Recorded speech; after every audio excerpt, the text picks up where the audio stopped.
welcome to you, Dr. Cushing, and we're glad to have you here and look forward to have a chance to get to talk with you this morning. Thank you very much, and thank you for this opportunity to share with you my experiences and also with the entire community of Milton who came out yesterday. Really grateful for that opportunity to have seen so many people and to have visited some great schools and to share with them via the wonderful world of the World Wide Web. Terrific. So we're going to go around and just introduce ourselves so you know who we all are, and then we'll do a little bit more. Dr. Carroll, Yes, hello again. I'm Lizzie Carroll, member of the school committee and parent of kindergartner.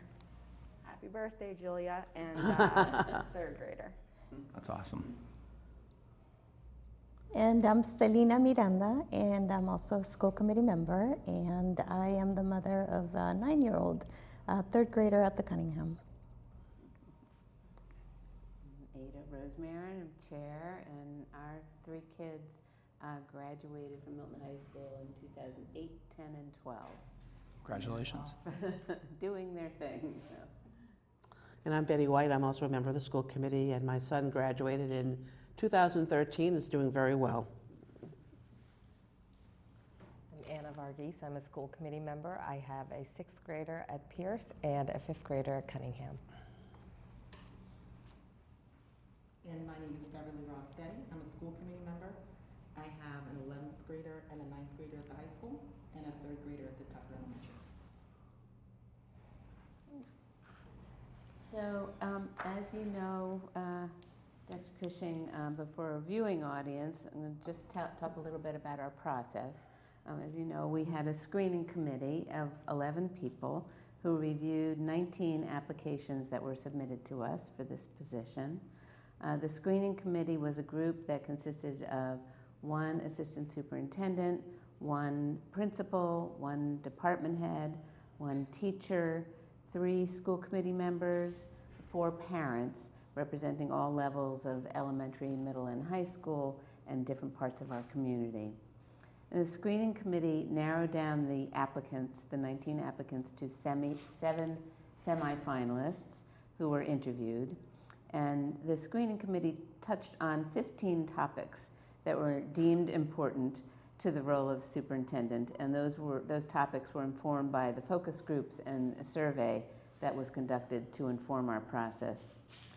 We asked the same questions for every candidate, and the school committee members have received a list of questions asked during the semifinalist round, and the screening committee completed their work when they arrived at a recommendation of our 3 finalists, one of which is you here. And yesterday, as you mentioned, all of our candidates visited the schools and got a chance to meet members of our community, staff, faculty, students, community members.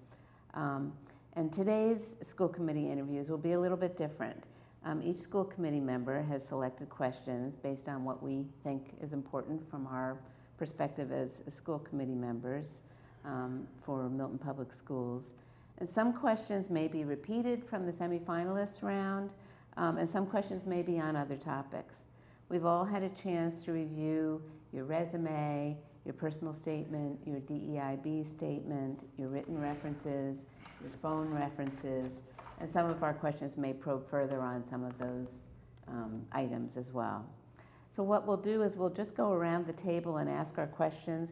We have 75 minutes allocated for this interview, and we've got a clock there on the table. And since we started a little bit late, we'll go a little bit late.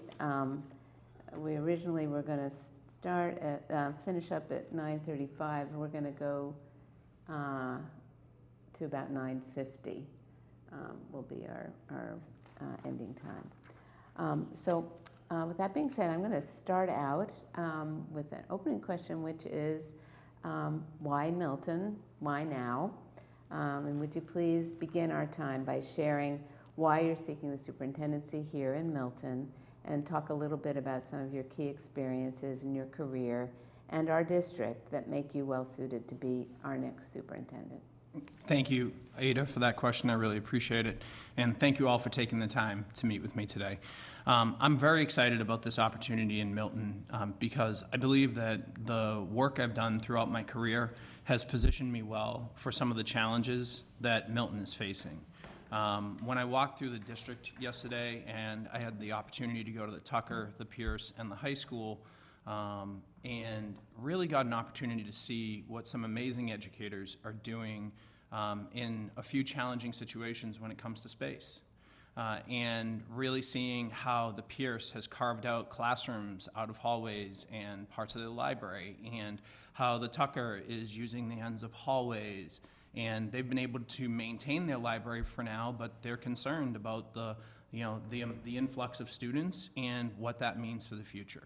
I think that my skill set is one of bringing people together to have difficult conversations, to really look toward the future as to how we can best move forward, to look at data, evidence, and to really understand the challenging and complex situations that we're facing, especially when it comes to funding, and really making sure that Milton has the staff it needs to really continue to produce excellent outcomes for students, while also another skill set of mine that I've been working on and developing over the last few years is really to lean into and focus on DEI and that sense of belonging. Working closely with Medford's DEI director at times over the past few years, Francis Nwaje, and others throughout our district and city to really make sure that we are bringing those critical topics to the forefront. I think that that's work that I heard yesterday. At the end of my day, I went back into the high school. I think I was supposed to just get into my car, but I was brought back into the high school for a moment, and I actually had one of the richest conversations with a member of the community who specifically and targetedly asked, why you as a white male, essentially was the question. And I think I was able to have a brief but very impactful conversation, as I believe that I have the agency to bring topics to the forefront that others may feel uncomfortable doing, and that I have a responsibility, a moral imperative, and I'll talk about that a lot, to really bring forward. And as I said in the previous interview with the members of that committee, today I'm going to talk a lot about we, because I can't do any of these things alone. It's bringing a community together, not just the Milton Public Schools, but a community across the entire town of Milton to make sure that we're moving ourselves forward. Wonderful, thank you. Next person? I'll go. Okay. I was teasing them earlier that I'm the oldest, so I should get to go first. But anyway, so I want to talk about leadership. And as I was thinking about this topic, I was thinking about my life experience and working in different political campaigns and really looking always for someone who inspires me. So, I did a couple of quotes here that says, leaders don't create followers, they create more leaders. And leadership is the unlocking of people's potential to become better. So could you describe yourself and your leadership skills, and then how you go about mentoring others to develop their own leadership abilities? Mm-hmm. I think that those are some really great quotes. I think I'll add to the first one that a leader really needs to generate followership and people who believe passionately in the message of the leader, in the intentions of the leader, and in the ability of the leader to really help get the job done. Mm-hmm. And so I think followership is a part of that. And there's a great YouTube video that I saw a number of years ago of a person dancing and then other people getting up and dancing, Yeah. I think on a hillside. Yeah. Haven't seen it in a number of years, but that to me really and then other people build. And I think it really comes down to building a culture. All right, building a culture where people believe, and it can start with something as simple, and I'm not original, so anyone who's viewing this in the districts I've been in, it's a great day to be a wildcat, or how are we going to pump people up so that it transcends athletics, fine arts, academics, and all aspects of the school, so then there's a heartbeat in the community, and that really pulls forward. In Medford, one of the things that we did at the height of the pandemic while we were reopening schools, was we looked to institute several models of support for our building principals and other aspiring leaders. We put in a one-to-one coaching cycle where we would meet frequently with principals at established meeting times to talk about primarily instructional problems of practice.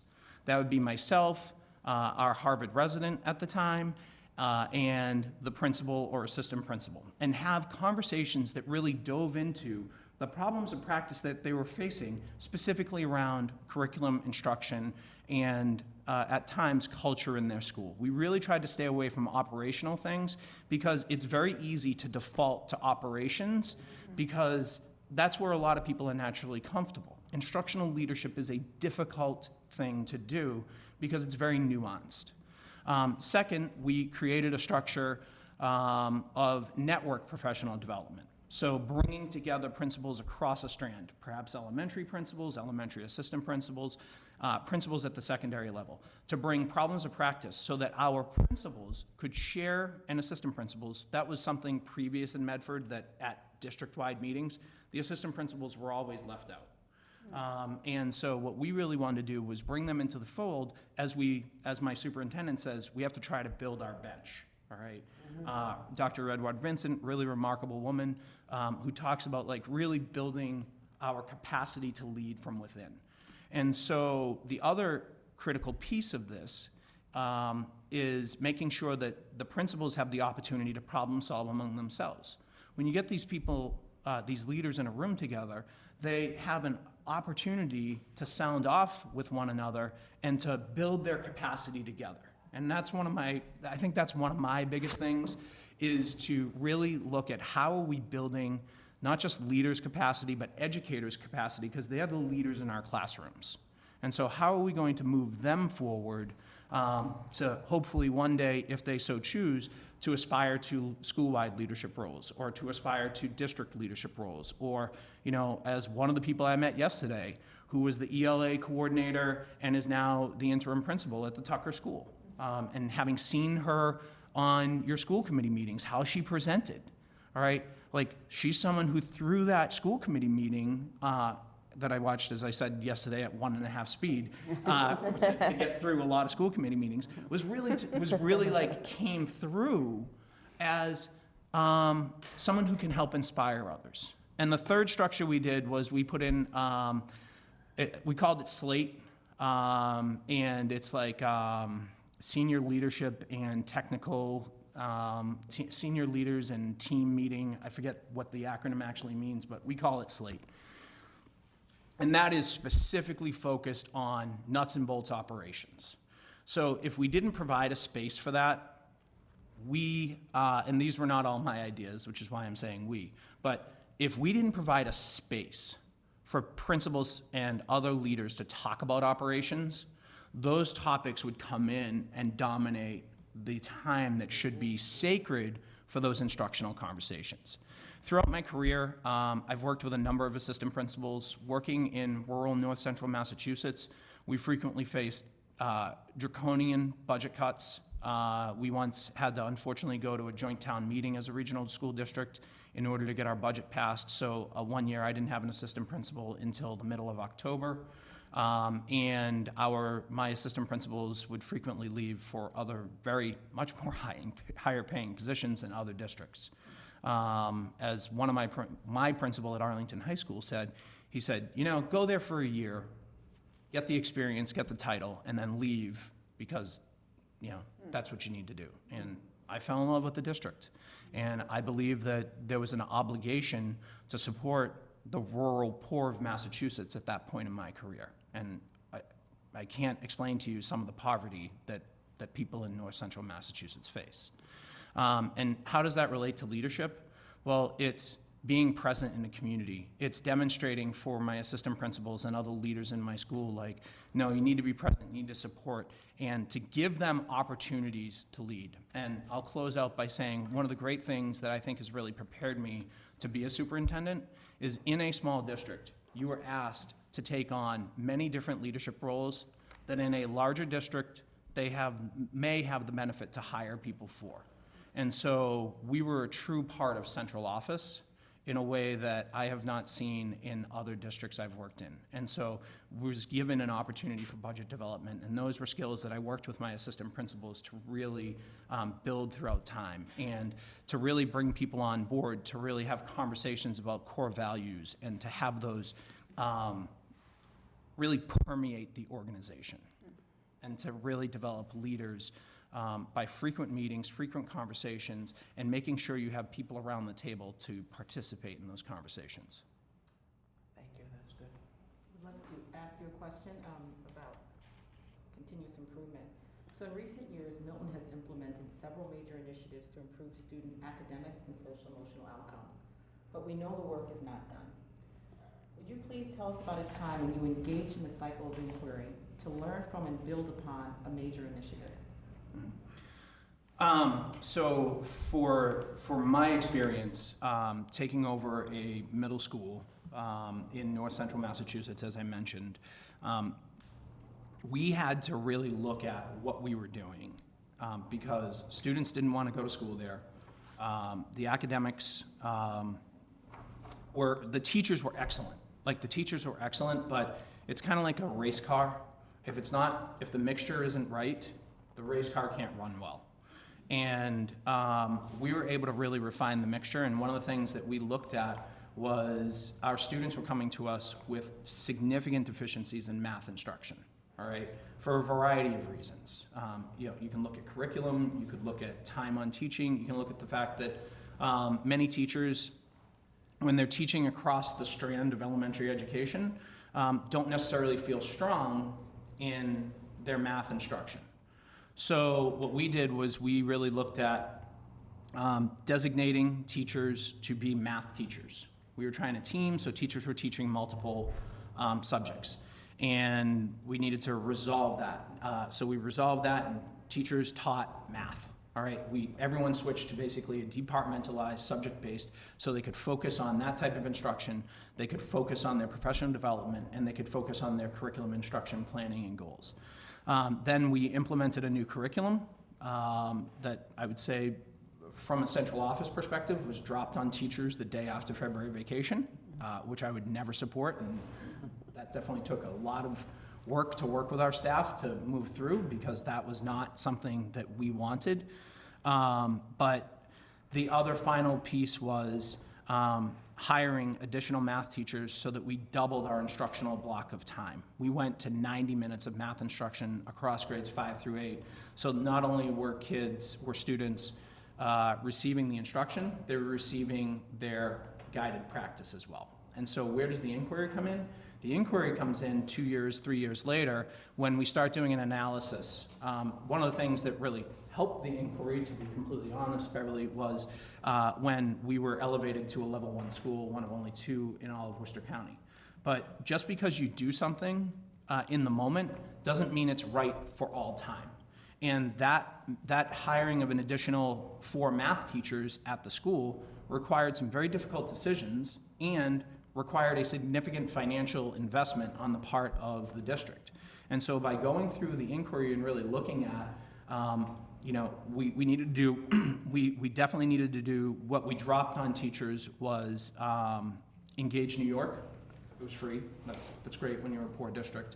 And it was a robust system that was developed for a curriculum for math. We were able to look at the cycle of inquiry and really look at, we need to provide teachers more specific and targeted professional development in that area, which led to one of my teachers actually going to the Great Minds Academy and being filtered down to be one of their coaches, a very challenging program to go through, and to be one of the coaches that they then send across the country. She was still able to be a teacher in our district, but she was able to then bring that coaching experience back. So we needed math coaching, we needed more time on curriculum development, and we needed more time, while teachers have been doing it for about 2 or 3 years, to really make the most out of the 90-minute block of time. Not to just lecture for 90 minutes, which very few did, but to really focus on how are we going to do a workshop model of education that works for students to break out into groups to do those types of things. And so that cycle of inquiry, without formally calling it a cycle of inquiry at the time, was really able to help move our math program forward. So I'd like to follow up on sort of where you started in your opening remarks, but going back to DEI, and if you could speak specifically to strategies that you have implemented or led at the either school or district level, and specifically if you could speak to those initiatives and what some of the challenges might have been, and if in that experience you've also dealt with perhaps resistance from the community in terms of moving the conversation to DEI efforts. Thank you very much for the question. I really appreciate it. I think that this is outside of curriculum and instruction, and I really see this as connected and married. The work we're doing with DEI and building a sense of belonging, a real sense of community, is the fundamental foundational work that we as school districts have to do. And unfortunately, there is significant resistance to this work. But this is not a political end. This is a moral end. Like, we have an obligation to provide opportunities for our traditionally marginalized, underrepresented communities, our students who, whether it be race, gender status, disability status, or socioeconomic status, we have an obligation, and I'll say that word a lot, we have an obligation to elevate their situation, all right, so that they have the best chances in their lives moving forward. So specifically some initiatives, I'll start in Medford. We definitely had some stops and starts, and I'll be completely honest about that. We have started a district-wide race equity task force that's in about 2 years, and that task force has delivered recommendations to conduct an equity audit of the district that we've started in our human resources section. We have done a book study at one school level and are looking to move that to other schools as well. And we have really looked at, through the Race Equity Task Force, our professional development.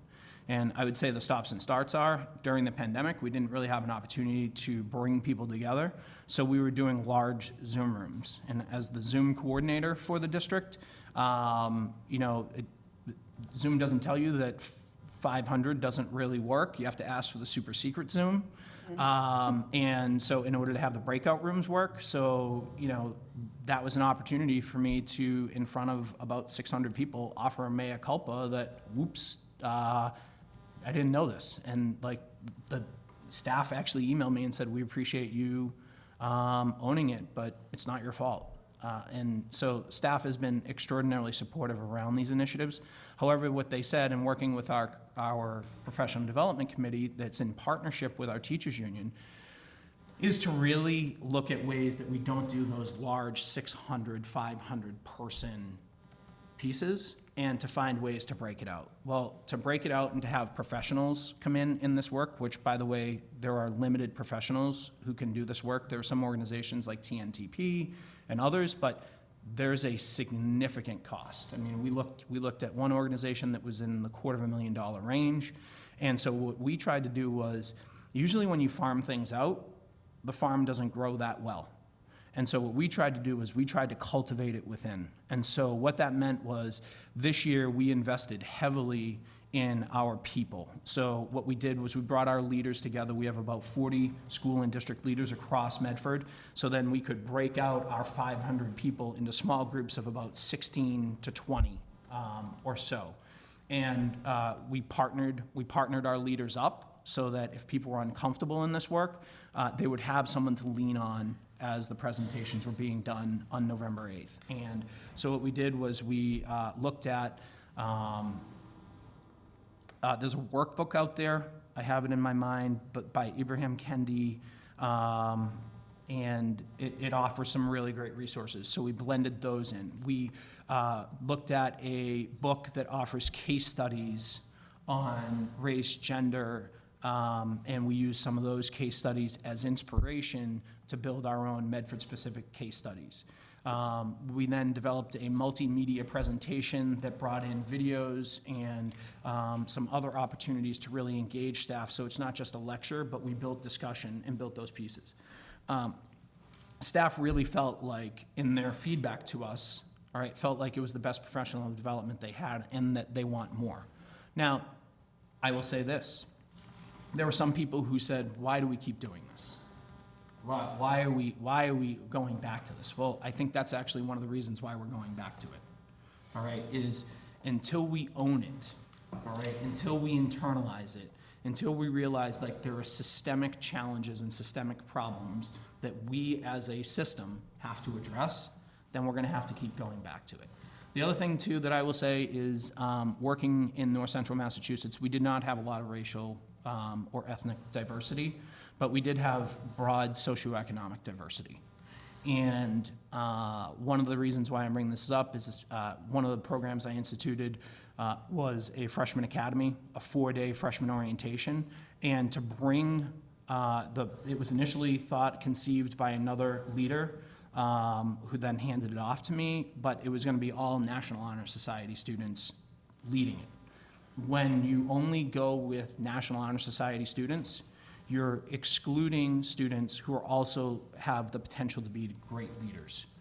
Simply because their grades don't allow them to get into National Honor Society doesn't mean that they are not great members of our school community and have tremendous opportunity. And so by creating a leadership group within our school, we're able to really address some issues around belonging and to bring freshmen on and to give them this sense of like, I want to be one of those leaders and I want to be a part of this 4-day, 8 a.m. till noon program that, wow, it looks like it's a lot of fun. And the first year we did it ended up in an impromptu dance party in the main lobby of the high school that kids didn't want to leave. And that just built this culture over the 8 years that I was a part of that.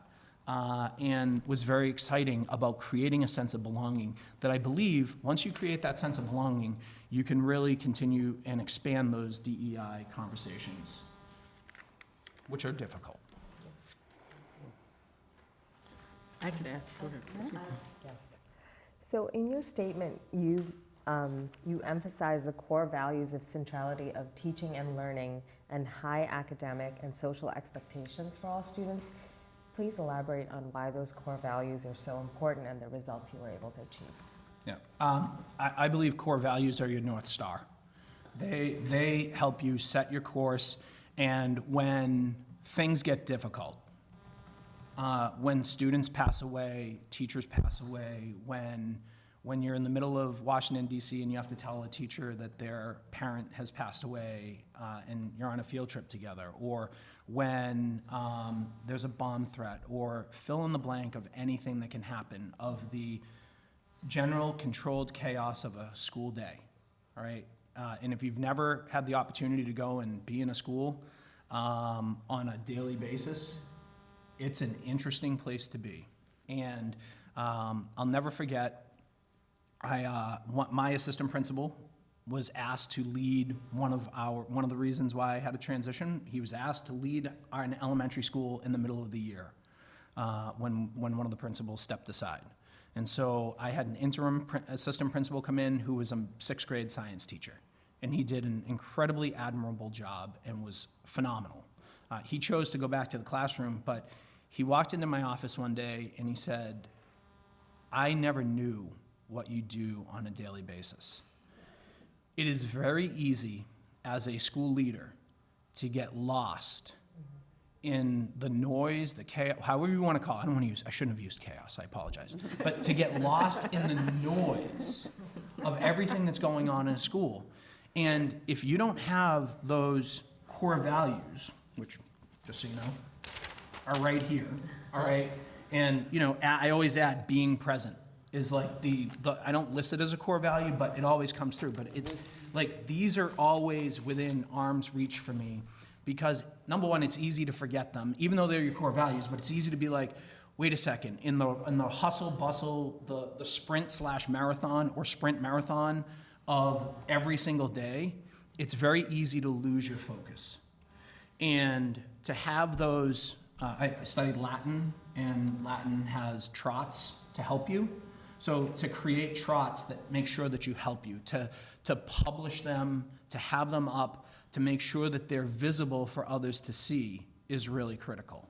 And for people to know, like, this is my line in the sand. I will go no further on this. We have a responsibility, all right, to shield our teachers from the noise that sometimes comes from the federal government, that sometimes comes from the state government, or that sometimes could come from our own district leaders or school leaders. And it's very easy to forget what it's like to be in the classroom, which is one of the reasons why I still evaluate teachers. Even as an assistant superintendent, even as a superintendent. I may not evaluate as many as I did as a principal, but I think it's fundamentally critical that the district and school leaders don't lose sight of the classroom. And by doing that, by really creating the sacredness of the classroom was critical, Anna, to our success, to moving forward. And while I was only in Webster for 1 year, because the assistant superintendent, I don't want to promote myself, the assistant superintendent position in Medford presented itself, we were able to start building through our turnaround plan the systems and structures to make sure that that sacred classroom time was critical. Now, with that sacred classroom time comes expectations and accountability, but with accountability and expectations, you better have a high level of support for your educators. You better be providing them really good resources to be able to use to make their days easier so that they're not struggling through, say, poor internet or Chromebooks or however it may be, but they have the tools to deliver the instruction and connect with their students. I feel like there might have been a second part to your question that I think that's good. Thank Okay. you. Okay. So I'm going to ask you a question that sort of focuses in on 3 priorities.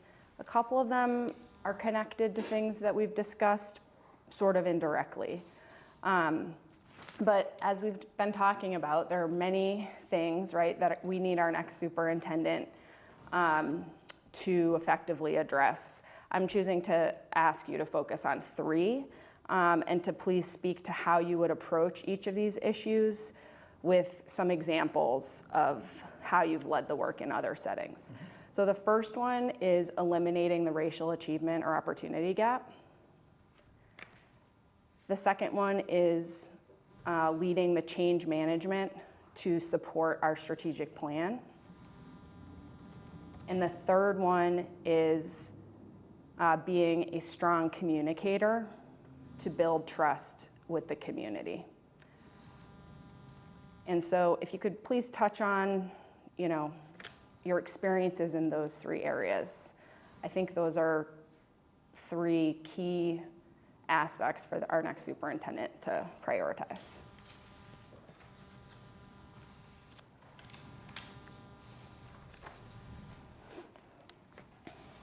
Apologize for the delay. I just wanted to make sure I got them Yeah, down so I can sorry. refer to them. I just want to Lizzie, get that's them all fine. out there. Yeah.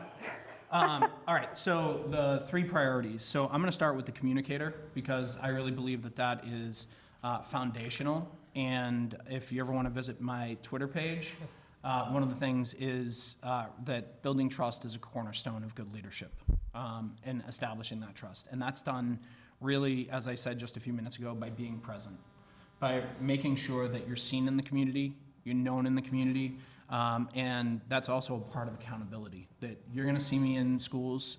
People might wonder why I'm not in central office a lot, because the work is partly done in central office, but the work is really done in schools and classrooms, and to make sure that you're there. And so as a communicator, it's having conversations with people wherever they are. If it's at Costco, then it's at Costco. If it's at Dunkin' Donuts, then it's at Dunkin' Donuts. If it's on the football field, or if it's at Beauty and the Beast, or if it's at whatever it is, it's making sure that you're available to have conversations. And if the conversation can't be completed in that moment, making sure that people have that individual time with you as a leader. It's also making sure that we're delivering a clear marketing and communication strategy for the district. So people should be able to expect Friday memos from the superintendent. They should be able to expect 3-minute YouTube clips from the superintendent or members of the superintendent's team or principals that are really giving them, like, if you don't want to read the memo, okay, here's a 3-minute quick hit video you can watch on your commute into Boston, or while you're sitting in an elevator going upstairs, or however it is, but providing people those opportunities to really see. It's making sure that we're translating our materials for our families where English is not their first language.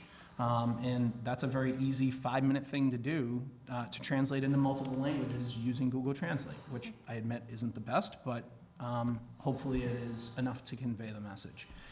It's providing that, and then through that, communicated with the community, it's also making sure that those constituents who are not part of the Milton Public Schools, which everybody is, because as residents, everyone's a part of the Milton Public Schools, but it's making sure people understand why it's so important that we are stewards of their tax dollars, and when we need more of those tax dollars, that we can clearly and effectively communicate to them why that is, and to build a stronger Milton Public Schools. I would also say that then moves into being able to be someone who's a change manager around the strategic plan. By having the established strategic plan, I think it goes through 2027, by able to have that, that also is, as I said earlier, about a North Star. That's the North Star for the district. And having those presentations done by principals over the past, I think, month and a half prior to the Christmas holiday break was really critical to really understand, like, those school committee meetings primarily led with those Site council site council, school improvement plan meetings, but all connecting back to that strategic plan.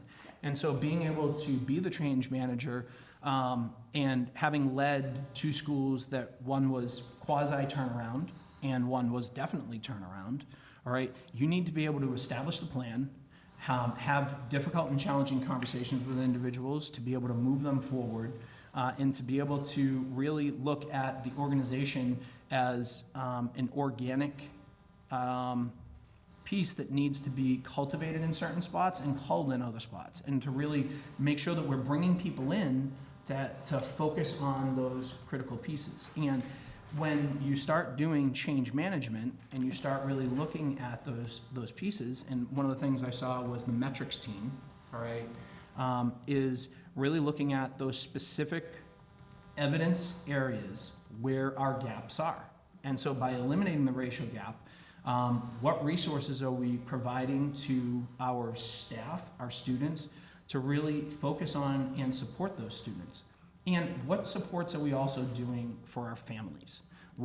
How are we providing our information to our families so that they can support our students at home? I'll say this even as an educator. I have 4 and 6-year-old daughters, and sometimes when my 6-year-old comes home, I'm at a loss to help her and move through those things. And so one of the things that her teacher does is she sends home supports for what's going on in classrooms. So making sure that we're providing parent university opportunities, make sure that we're providing opportunities for parents to know what's coming, to have frequent messaging home, to have opportunities for parents to come in and say, meet with teachers, meet with leaders, to get a better understanding of how they can support their student as part of a 360-degree approach to really eliminating those specific gaps. I also think that what you have to do is you have to go down into you have to look at your Lexia data, you have to look at your iReady data. You can't just wait for your MCAS data to come out. And that's one thing that I would really look to support and discuss with the metrics team to say, like, okay, how can we also bring these data points in as part of our way to look at a collective entire student? And so how I've done that in the past, one of the critical things for eliminating gaps is student discourse. Training teachers so that they can have students have academic discussions and academic talk with one another in their classrooms is one of the true ways to be able to eliminate gaps, because then they're having conversations with peers around academic topics, being able to move through those topics and really start to build on that common knowledge with one another. Thanks. I've got a question for you about something that I read in your package. And I'm wondering if you could tell us about your development of a student advisory council and how that's been important to your work in Medford. Yep. So about 2 years ago, one of the school committee members made a public resolution asking for us to really focus on student voice and for me to lead that work. One of the things I'd been doing was making sure that I was having conversations with students, meeting with students, and sometimes that makes the adults feel kind of uncomfortable. But we need to be listening to our students. And so what I did was I formalized the process, and while state law requires it at the high school level, it doesn't require it at the middle school level. And we haven't pushed it down in our K-5s yet, but that's the next step. Being able to connect with our students, to hear what their concerns are, to make sure that they are bringing their voices forward is fundamentally critical. And we had initially started with a small group, but this year we've expanded that group. We don't want to limit the students who want to have an opportunity to share their opinions and to share their voice. And what it's done is it's brought forward that students don't necessarily feel like their schools are fun. And this even goes back to my time as a principal because I would have these conversations. And I'll never forget about 20 fifth graders squeezed into my office that was about a quarter the size of this conference room, like literally bouncing up and down with energy, talking about the things that they wanted in their school. And this was in my first year as an interim principal, and the superintendent had charged me with making the school fun again. Because yes, we need academics, but kids need to want to go there. And to really start listening to the students about like what's going to make it fun for them. And students that I've worked at in the high schools I've been at essentially say, you know, I know that the TV high school isn't a real thing, but we want some of that. And the movie high school, like we want some of that to be part of it. And so what I've tried to do in working with teams is to really build a culture that starts with the students. I've always believed that there are three main groups in schools that I see.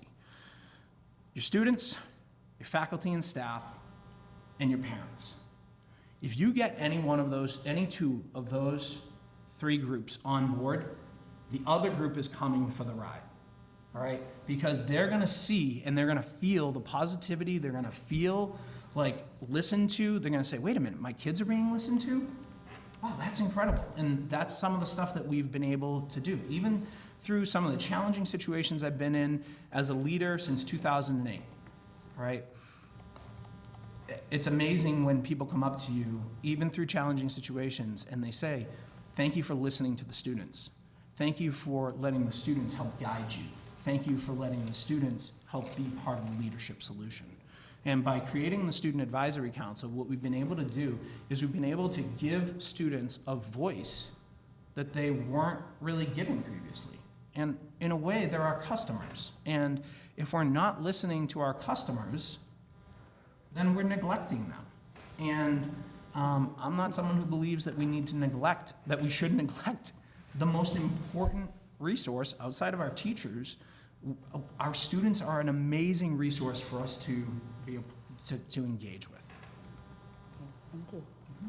So I have a question about kind of a larger topic about time in school and whether or not we should have a longer school day. So I worked in the school system for 20 years, elementary, and I remember, speaking to colleagues and teachers, and they just never had enough time to get to everything that they needed to do. And like some teachers would say to me, I spend this much time on reading and this much time on math, and we get to social studies when we can. And I remember one time they stopped. We used to have 2 recess periods in my elementary school, and they stopped that first recess period. They cut down on gym because they were trying to spend more time on learning. So I wanted to ask you a little bit about your thinking about the idea of a longer school day, and not just for academics, but for some of the, the fun stuff that the kids like to do or things that they could choose to do. Just curious, when they cut down on gym, physical education, and when they cut down that recess, how are student behaviors? Terrible. It just really changed because they didn't have that outlet. You know, it was just, it really, you could feel it in the building. It was heartbreaking for them, you know, that they did that. So I'm gonna cite another great elementary principal that I worked with. Her name's Shantae Gilson. She's principal out in Winchendon right now, and she worked with me when I was at Narragansett. And Shantae really inspired me to really look at the National Day of Play, and which was unfortunate because not unfortunate the National Day of Play, but I think the 2 years that we really tried to do it, it snowed on both days. But I really believe, and Shantae really helped me to see this, and this is part of my work in Medford that I'll get to in a moment. The student's ability to play, all right, I believe at all levels, is critical to their social development. I think that there are so many complex problems with a longer school day, all right, but I don't think that's something we should necessarily shy away from if we look at you know, a cost-benefit analysis. And I don't mean a cost-benefit necessarily in dollars and cents. Teachers right now are burned out. We, across education, leaned on them to do so much during the pandemic, okay? I can speak about Medford teachers. They had, when I first got to Medford and turned on my computer the first day, I found out there was an 8-year-old device that still had Windows 7 when Windows 7 was sunsetting in 3 months. And those were the mainline computers for all of our teachers. And all they had was Chromebooks, and there was no plan to replace them. No plan, because it was a significant financial investment. And so the staff of Medford were doing a great job, the technology staff, the community was doing a great job supporting and helping those along. But when we hit the pandemic and they were running that off of Chromebooks, and so these types of things over the past 3 and 4 years have really added up. And we have really got to make sure that we're focusing on our educators' needs, but our students do need more time in the school day. I'll say this, it's well known right now across American high schools that students are losing interest, all right, across American high schools. There have been some really good books published about it. There have been some really good research studies published about it, and we've got to find a way to get students inspired about their schooling again. And, well, don't get me wrong, many kids are, but we are potentially losing a lot of students who are just kind of like going through the motions. And I think that, to your question, if we were to have more time in a day to add fun, all right, to offer unique opportunities at elementary, middle, and high school for them to follow their passions and to give our teachers opportunities to follow their passions as well, I think that you're going to see a lot more engagement, and you're going to see a lot more love of learning come back. You know, when you take away opportunities for kids to play and interact with one another, it's a significant problem. I'm also a firm believer that the deleterious effects of social media, cell phones that have been given to our students are negatively impacting their social interactions within school and outside of school. And how does that work, to your question? Well, specifically, we need to find a way for students to have authentic interactions with one another and to make sure that they're not just on their device playing a game or having a conversation over a headset. We need to make sure that we're providing opportunities for them to have those authentic points of interest there. I worry about the only thing that would be a big stumbling block for me is that financial cost of, okay, what does extending a day really look like if you don't have state or federal grants to help support it? And I'm extremely concerned for all districts across Massachusetts and anywhere else that has the ARPA funds and the fiscal cliffs that I think they were fiscal cliffs might be becoming fiscal chasms that we're facing. But the other thing, too, I would say is specifically going back to your question, which I feel like I've meandered, so I apologize for that. Okay, I'm with you. I feel like one of the ways that we can deliver, like, you know, you talked about social studies being cut. Well, is there a way, and we did this in my middle school, was to try to blend into a humanities block so that we're using history and social studies texts. It didn't work well in every single level because if you're doing geography, how does that really work? But are there ways that we can blend in texts and supports throughout English that connect to history or connect to science, so that we're not neglecting those subjects as well? Well, your comments about ARPA, and you can add Esther for that, is the perfect segue into my question. The town of Milton has a structural deficit that limits our ability to fully fund the services and supports we require townwide. It's not just impacting the schools. In order to address this in the short term, there's a high likelihood we'll need to raise residential taxes because we don't have a significant commercial tax base. And our local nonprofits, not all of them are at this time equally contributing to the town's finances. What approach would you take to convince or to engage our local residents that the public schools are worth the investment? More about the approach, not to say that you know Milton's specific context. I think the approach is really conducting listening sessions. It's conducting presentations at every opportunity. So it's going to houses of worship and asking to maybe do quick presentations there. It's going to councils on aging, going to other departments in town. I think that's really part of a 90-day entry plan that can't stop at day 90.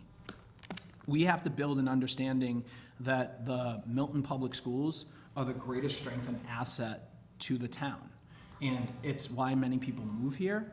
It's why many people want to aspire to move here. And I really believe that we have to communicate, and this goes back to your question, all right, about, a leader who communicates. Well, we've got to really get the message out there in a way that is not passive and expecting people to land on a YouTube page or a Facebook page. Those are critical, but we need to deliver the message to them about how critical their public schools is. The Massachusetts State Constitution calls for a duty to cherish public education. And we need to get the citizens to really understand and cherish their responsibility to make sure that Milton is not below the state average in per pupil funding, but should be leading the way on making sure that we're providing the fiscal resources necessary so that we can not have people working in hallways, and that we can have our counselors have all the space that they need to be able to meet with students, and all those different type of space things that I saw at every single school yesterday, all right, that we're addressing those, and that the programs that are being implemented really inspire people to say, something, I don't need to go to a private school because there's a phenomenal education right here. Now, don't get me wrong, there are some legacy things that we will never break through, all right? And those will always be a challenge for any district that has parents who attended those private institutions. But we need to make sure that people aren't looking for those as better. The public schools do an amazing job educating all students. And those interactions with all students help benefit every single student in the schools, whereas selective institutions forget the all part. And so I really think what we need to do is we really need to be at the forefront of meeting people where they are, bringing people in. If it's adding a seniors Thanksgiving dinner, if it's adding, asking whatever the Council on Aging is in town, I will admit I haven't researched that at this point, but making sure that we're bringing them to the schools or bringing our students to them so that they see and understand who we are. Do we have time for more, or? Yeah. I apologize. I've tried to be better with time. You're fine, you're doing fine. Well, I'd like to build on some of what's been said already and what you've shared, but really thinking about, when I think ahead and I think about sort of the individual who's going to take on this role and think about that first year.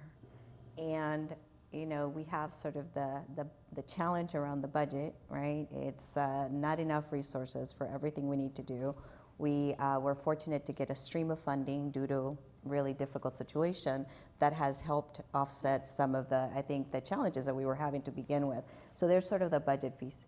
There is definitely, I think, tension in the community around whether, DEI, it comes at the expense of academic excellence, which, we can have a whole conversation on that. I don't think it's either or. I agree with you There on are that. sort of our space needs, which you have witnessed, you've seen them. So we're in this process of trying to figure out what are we going to do? How do we help release some of that pressure that we're seeing right now?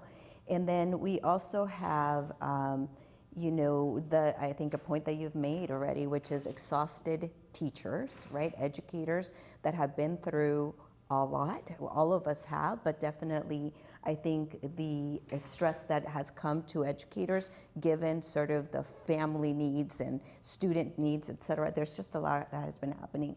And then also thinking about unfinished learning and the challenges that we're seeing in terms of hiring. And so there's so much going on, and I don't need to tell you that. You are in it, and you know it. So I think when you step back and look at that, and think about your first year. Obviously, the usual question is the first 100 days, but I would say it's not the first 100 days. It's that first year. How would you go about prioritizing with all that, right? And how would you go about building alliances and getting to know and digging down and really understanding sort of the town and our needs, our district's needs? What would the first year look like, and what would your priorities be? So I think that my experiences have really positioned me well to execute on your question and hopefully to answer your question. When I was asked, so I was a high school assistant principal, and I'm going to start there real quick. I was a high school assistant principal, and our superintendent, unbeknownst to me, non-renewed our beloved middle school principal, all right? And then she literally walked down the hall, because we were a conjoined school, walked down the hall into my office, and I've said twice now that people found me in my office, which is a rare thing, however. She walked into my office, and she sat down, and she said, "Peter, I've just non-renewed, and I would like you to take over the middle school." And so after a month of hemming and hawing, she laid it on the line. And because I didn't honestly know that that's what I wanted to do. I loved high school, like I did. And my father, God rest his soul, was like, "What are you doing? You're being offered an opportunity for leadership here. Yeah, it's going to be challenging. Yeah, it's going to be difficult. But you're being offered an opportunity at 33 to be a principal that someone is handing to you. What are you doing?" And my father always used to say, maybe I'm not that smart because I didn't go to college, but he was a pretty smart man. And why do I share that? Because that first year as an interim, all right, and by no means would this be an interim or anything along those lines, but that first year as an interim, I faced 5 situations, some of which I've shared previously, that other principals I talked to were like, "I've been a principal for 15 or 20 years, and I've never faced any of those." And I faced all of them and was able to make it through. And why do I say these things in relation to your question? Because I think it is very important during that first year to listen, to bring the right people around the table. And by the right people, I mean as many people as possible. That we're going to bring people in, have conversations around curriculum, have conversation around metrics, have conversations around the programs that we're offering, have conversations around is early literacy being as successful as it can while also balancing a very beloved French immersion program. Have conversations and difficult pushes around these things. I think fundamentally, to get to some specifics around your question, the district really needs to make sure that it has a strong financial leader to take over for Glenn. That is, in my opinion, don't get me wrong, teachers, staff members, they are all important. You really need a hawk on your budget. someone who is able to watch, understand end of year reports, understand all those types of things, and that is a specific skill set that from meeting yesterday and seeing your school committee meetings has been in flux over the last couple of years. And that flux is something that really needs to be like set in stone and find a really good quality leader to be able to take that on. It's also really prioritizing through that first year, like, okay, how are we going to achieve the strategic plan? How are we going to put the resources where they need to be when, as we've said around this table, like ESSER and ARPA, thank you for reminding me of ESSER, those monies are going away. And if we don't wean ourselves off of them and identify, one of the things for us we've been able to use that money to put in some more hall monitors that have been critical around student behavior. That's just to help support students, make sure they're in class, make sure they're where they need to be. Engagement specialists, but those are all significant expenditures in human capital that is so fundamentally critical that we, all right, have to find a way to like say we're going to support these, or where are we going to find the cuts to move forward? I think also too, within that first year, it's really making sure that we're listening to the community and selling the community on if you're under effort or if you're not fully supporting, well, we've got to find a way to go to those structural deficits and right the ship. And unfortunately for me, I've worked in these situations before. One of the towns I worked in, they had a surplus the same year that Prop 2.5 came in. And so what it did, and this is ancient history for me because I was 5 years old, but what happened was they refunded and reset the tax rate based on the surplus, from what I've been told. And then what that did was when Prop 2.5 came in, there was an artificially lower floor, all right, that you could only then raise 2.5% on. Oh, boy. Right. And so I've unfortunately faced these challenges, sometimes well, and sometimes, being at a school at 2 o'clock in the morning when kids are coming the next day, trying to figure out how we're going to fit it because we didn't have the bodies. We did not and didn't have the teachers to fill because there were not budgeted positions. So I think over the first year, it's got to be a really strong entry plan to meet with community members, to meet with members of town hall, to make sure there's a really good, strong working relationship with the town administrator, to make sure that there's really good open lines of communication with the members of the school board, and to really help support and move forward the work of the district, and to make sure that that any noise that we're isolating and really focusing on those critical pieces that you talked about. And I wish I'd written them all down, so because I know I didn't touch on them all, and I'm sorry It's for that. okay. No, don't worry about it. You did well. Thank you. How would you approach the community's desire to emphasize academic excellence? What are some ways in which you have worked to improve test scores and school rankings in previous districts, both overall and within specific subgroups? Yeah. So I have noticed a real intense focus on MCAS, and there's one thing I do want to say that everyone can forever hear on tape moving forward. Grades and test scores are not a true estimation of a human's worth, okay? When you are 45 years old, sitting in an interview, all right, nobody's ever going to ask you if you were part of the National Honor Society. I wasn't. All right, nobody's going to ask you how your AP scores were. I didn't take any APs. Nobody's going to ask you those questions. I believe that academic excellence can be done without burning our kids out. So, and I have specific experience as a high school assistant principal, when I first got the job, I started doing some research, and this does not correlate to Milton, but I'm going to share it anyway. We had 2 advanced placement classes in our high school, all right, with 13 kids enrolled between those 2 classes. There were many similarities. And looking back 5 years, there were 0 qualifying scores. Let that sit in for a second. So why are we bothering to have AP classes, all right, that we're taking pretty good teachers, really, very good teachers.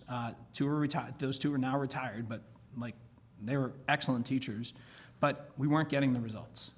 And as I was leaving Arlington, one of our department chairs there was going to work for what was known as the Massachusetts Math and Science Initiative, now known Mass Insight. And she said, you should really look into this. And I had really no idea about the advanced, but when I got there, I was like, we're going for this. We didn't get it the first year, we got it the second year. Because they didn't have a cohort out along Route 2 to support us. Because most people forget there's Massachusetts outside of 495, right? Maybe most forget outside 128. So why do I share that? Well, in just about 2 years, we went from 2 advanced placement courses with no qualifying scores to 8 advanced placement courses, 13 kids enrolled previously to over 175 students in a school of 450, 480, depending on the year. So small school. And we started using AP potential data, so we made sure that we paid for every single sophomore and junior to take the PSAT, which then PSAT is controlled by the College Board, and whatever your feelings on SAT and College Board and all those types of things are, and there are a lot of feelings on it, all right? But it's one of those things that's part of our education realm, all right? We used that AP potential data, and then I created a sheet to work with our guidance counseling staff as the assistant principal to start like literally running off rosters of kids and setting the bar a little bit lower than AP set it, because the research said that if you set the bar just a little bit lower, all right, which meant you caught more kids, you brought more kids in, the kids who would never be thought of to take advanced placement, we recruited them. We went and we essentially knocked on their locker doors and said, hey, come have a conversation. This data says you can do this. We started having AP nights that we're going to implement at Medford this year. All right, we're going to use the AP potential data to send out the form letter to parents that basically recruits them. Almost like a college recruiting letter for them to get a packet in the mail to open up and say, hey, your kid could be awesome at this. How about you come and listen to how they could be so awesome? And to really recruit and bring those students in. Look, academic excellence, so we can't get academic excellence if we're not supporting our social and emotional welfare of our students. And how does that connect with what I was just saying? Well, by knocking on their locker doors, by bringing them into the conversation, by making it an inclusive process as opposed to an exclusive process, we were able to build kids' self-esteem. We were able to provide an opportunity for kids who, I believe that there had never been a kid accepted to Harvard, according to what our guidance counselor said while I was an assistant principal, like in the 50-plus year history of the school, that there hadn't been. Hopefully I'm not proven wrong by that now caught on camera, but the reality is that's what I was told. And so we had kids now being accepted at Harvard. We had one student who I know specifically went to Clark University and was able to get a free master's degree because we built an AP program. We as the leaders had a responsibility to provide a program that wasn't provided previously. And if we as a school district, schools individually, are not providing those opportunities for kids, then we're failing our kids and we're failing their families. And we're basically saying, yeah, you should go to those private schools because we're not doing it. We need to provide those opportunities for our kids to really indulge in their passions, to really explore who they are, and to provide opportunities for growth. Another great way to get specifically back to your question, Anna, is what opportunities are we providing at the middle school level to offer high school credit, all right? And having done that work previously, I think that that's a really critical thing for us to be able to open up room in a high school student schedule so they can take more of those passion subjects. Great. Well, thank you so much. Yep. And if I didn't answer any part, feel free to follow up. That's exactly what I was going to do. The qualifying scores, what was your increase? So I'll give you one example, and this really goes to an amazing math teacher who unfortunately we lost to Wachusett Community College after a couple of years. So in AP Calculus, we went from 0 qualifying scores to the next year, or like I think it was 2 years down the road, but we went from having qualifying scores, all right, that was the majority of the class. And then in the third year of the program, if I remember correctly, we had 15 students enrolled in that one course. So think about that for a second. Just 3 years before, 13 kids enrolled in all AP courses, which were 2, to having 15 students get all 5s. And that was the result of a really world-class professional development that Mass Insight puts together.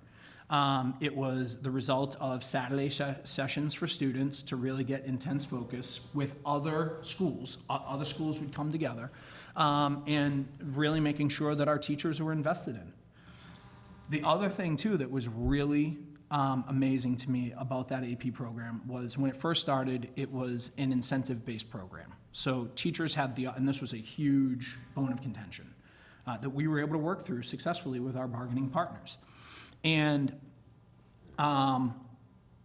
when the teachers got the qualifying scores, I think it was they got $100 per kid, $100 per qualifying scores, or I forget exactly what the money was. It was like people were able to pay for vacations, they were able to do these types of things. And when that program sunsetted, and so one of the teachers was very opposed because of those incentives.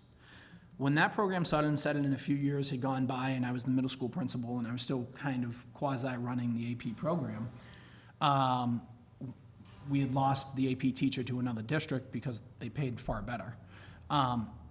She stepped up to be the AP teacher, and she reluctantly went. They used to run the professional development at Brandeis. I think they run it at Bridgewater State now. She reluctantly went, and I will never forget bumping into her in the main lobby of the high school and her saying, "I want to let you know that I'm now drinking the Kool-Aid." Specific quote. Like, I am drinking from it because that was the best professional development. It was better than my master's program. It was better than my CAGS program. And she still texts me about how her students are performing and how her students are doing based on those professional development opportunities. And I think when you bring world-class professional development to our educators, they embrace it, and they really drink from it, and they really engage with it. So we're running a little bit over, but Apologize. but no need to apologize. We're so glad to hear from you on all of these topics and appreciate your responses. And so I just want to ask you if you have anything else that you'd like to tell us about your candidacy or yourself, or if you have any questions for us. We don't have a lot of time left, but. So I guess for me, I heard your 3 priorities, but I'd like to hear, like, what priorities do you see as, like, number 1 in your heart and mind, but number 2, like, what is the thing that most excites you about the Milton Public Schools? Aside from challenges, what excites you about the Milton Public Schools? I can say it's the people. We have a wonderful, very supportive and encouraging community, a very diverse community, one of the more diverse suburbs of Boston. And I feel like, at least for me personally, there has been a space where I feel like my family's supported, my children are supported and encouraged. And I think the schools themselves have come a long way. Since I've moved to the town until now, I have noticed our staff are engaged in greater opportunities around our diverse topics in professional development. The district has been, in the last 3 to 5 years, we've implemented many research-based strategies like common planning time, regular curriculum reviews, system-wide formative assessments. These are all things that when I first got here weren't even conversations to have. So seeing those gains being made in such a concentrated period of time, I feel like the entire system is moving in the right direction. And when we have a fully engaged community that values one another, that has that North Star of what we aspire to be as an entire community, it makes me feel like I made the right choice when I moved here because I'm in an environment where my kids can thrive. Mm-hmm. If anything, I would love for the entire community to be able to say that. Do I think many families say that? Absolutely. Do I think every family would say that? I can't say that. Thank you. Other comments? No, so I'll speak to what excites me. I think I see it firsthand in my household, and that's my 3rd grader. and the fact that she's having such a wonderful experience in the schools where she is seen, she is heard, and she also experiences joy. I must say, not every kid loves going to school, and I know that what's happening in that school building is working when she's excited to be there.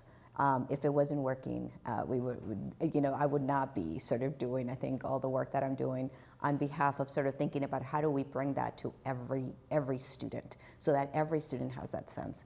I think in terms of the priorities, I think we need to continue looking closely at our strategic plan. I think we have a great strategic plan.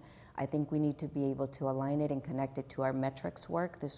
Obviously, we need to track data and to see how we're doing against that plan. But I also think that a huge priority is how do we get residents more broadly to understand the plan and get behind it, because without that sort of community support, I think we're going to have a challenge in sort of getting folks excited about personalized learning. Personalized learning is a framework, is a way of approaching the work that says, I see you as a student. I know the needs that you have, and doesn't mean that it's not in the pursuit of academic excellence. Because I think this is sort of what I keep hearing, is sort of like that we're letting go of one versus the other, and it's not that. I think that personalized learning will get us to academic excellence. But really sort of being able to get more folks to understand that, I think, is important, because I think for those of us who are in the thrust of it, we get it, right? We speak it, we know it, we look at it, but I don't think everybody does. And I think sort of how do we get more residents, whether they have children in the schools or not, to understand the work that's happening and be able to speak to our diverse perspectives and being able to find sort of that overlapping interest. I think that's important, because that's, I think, how we're going to address the challenges that we're facing around budgeting, right? We need to get others to get excited about investing more in our education, and that will mean more money out of our pockets, but we need to be able to get folks excited about that North Star. So I think that's a huge priority. I think continuing to move our work around DEI and belonging, and sort of making sure that folks understand why that is a moral imperative.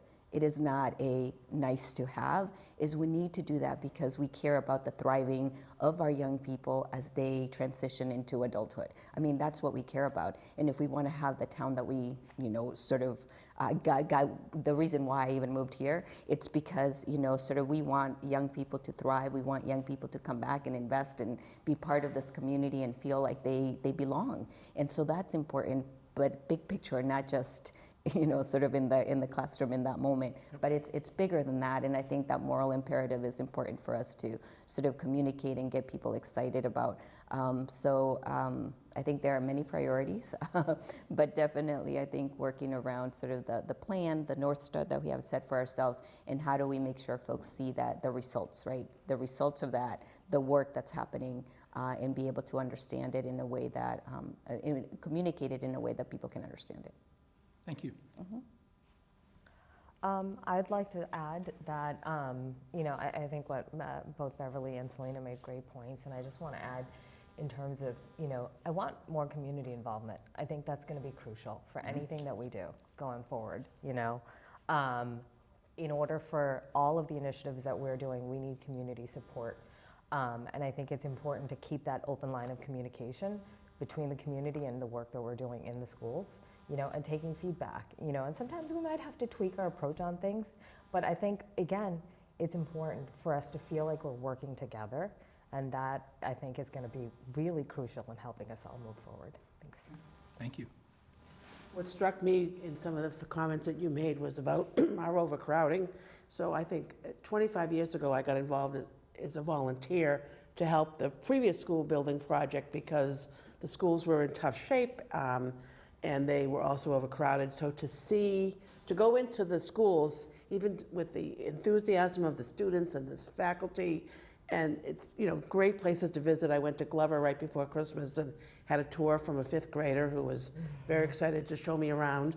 But I kept noticing, all the space issues. I was just like, oh my goodness. And I said that to the principal. I said, oh, wow. I mean, and I know it, I've seen it, but to walk the hallways and see it up close is something else. So, but we had a battle 25 years ago to build 6 schools, and I know we can do it again. I mean, we have to. We're bursting at the seams, and we really need to do both a capital campaign for a new building project, as well as our operational needs, which are also, significant. So it's, but I do think that, we will have people who will vote against us no matter what. I mean, we had a 90% reimbursement back years ago, and still 1,600 taxpayers voted no on 90% reimbursement. So you're always going to have that. But I still think there's enough excitement and pride in this, our community, to move the schools forward. We have to. So. I appreciate that. Well, we're running out of time, so I think we'll have to wrap up. And I just want to tell you about our next steps. We will be deliberating and making a decision in open session on Friday morning at 7:30 a.m. on Zoom. And I'll send you the link if you don't already have it, if you're interested in watching our deliberations. We hope to make an offer subject to contract negotiations to one finalist on Friday. Okay. And just want to thank you so much for expressing your interest and sharing your background and your passion for education. And it's very exciting for all of us to think about the future moving forward with a new leadership. And we really appreciate your taking the time and effort to come and share your skills and background with us. Well, and I just want to close up by saying thank you very much to all of you. I really appreciate this opportunity. I'm humbled to even be able to be here with you today and to have been able to meet so many great people yesterday. And, I wish you the very best and hope to hear from you on Friday. So thank you very much. Thank you for Thank you coming. so Nice much. meeting you. Nice meeting you as well. Yeah.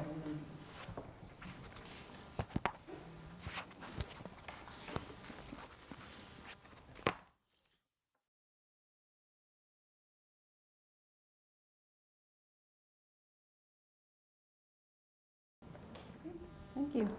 Good evening, everyone. Welcome to our school committee meeting. We are gathering here to interview our superintendent finalist candidate, Dr. Peter Burrows. Welcome, Peter, and welcome to our audience and audience at home.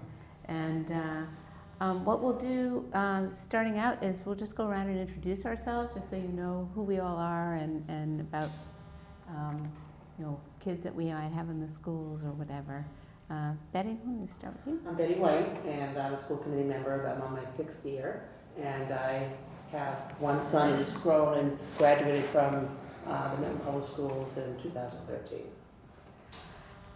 My name is Anna Varghese. This is my first year on school committee. I have two daughters, one in Pierce in 6th grade and one at the Cunningham in 5th grade. I'm Lizzie, nice to see you again.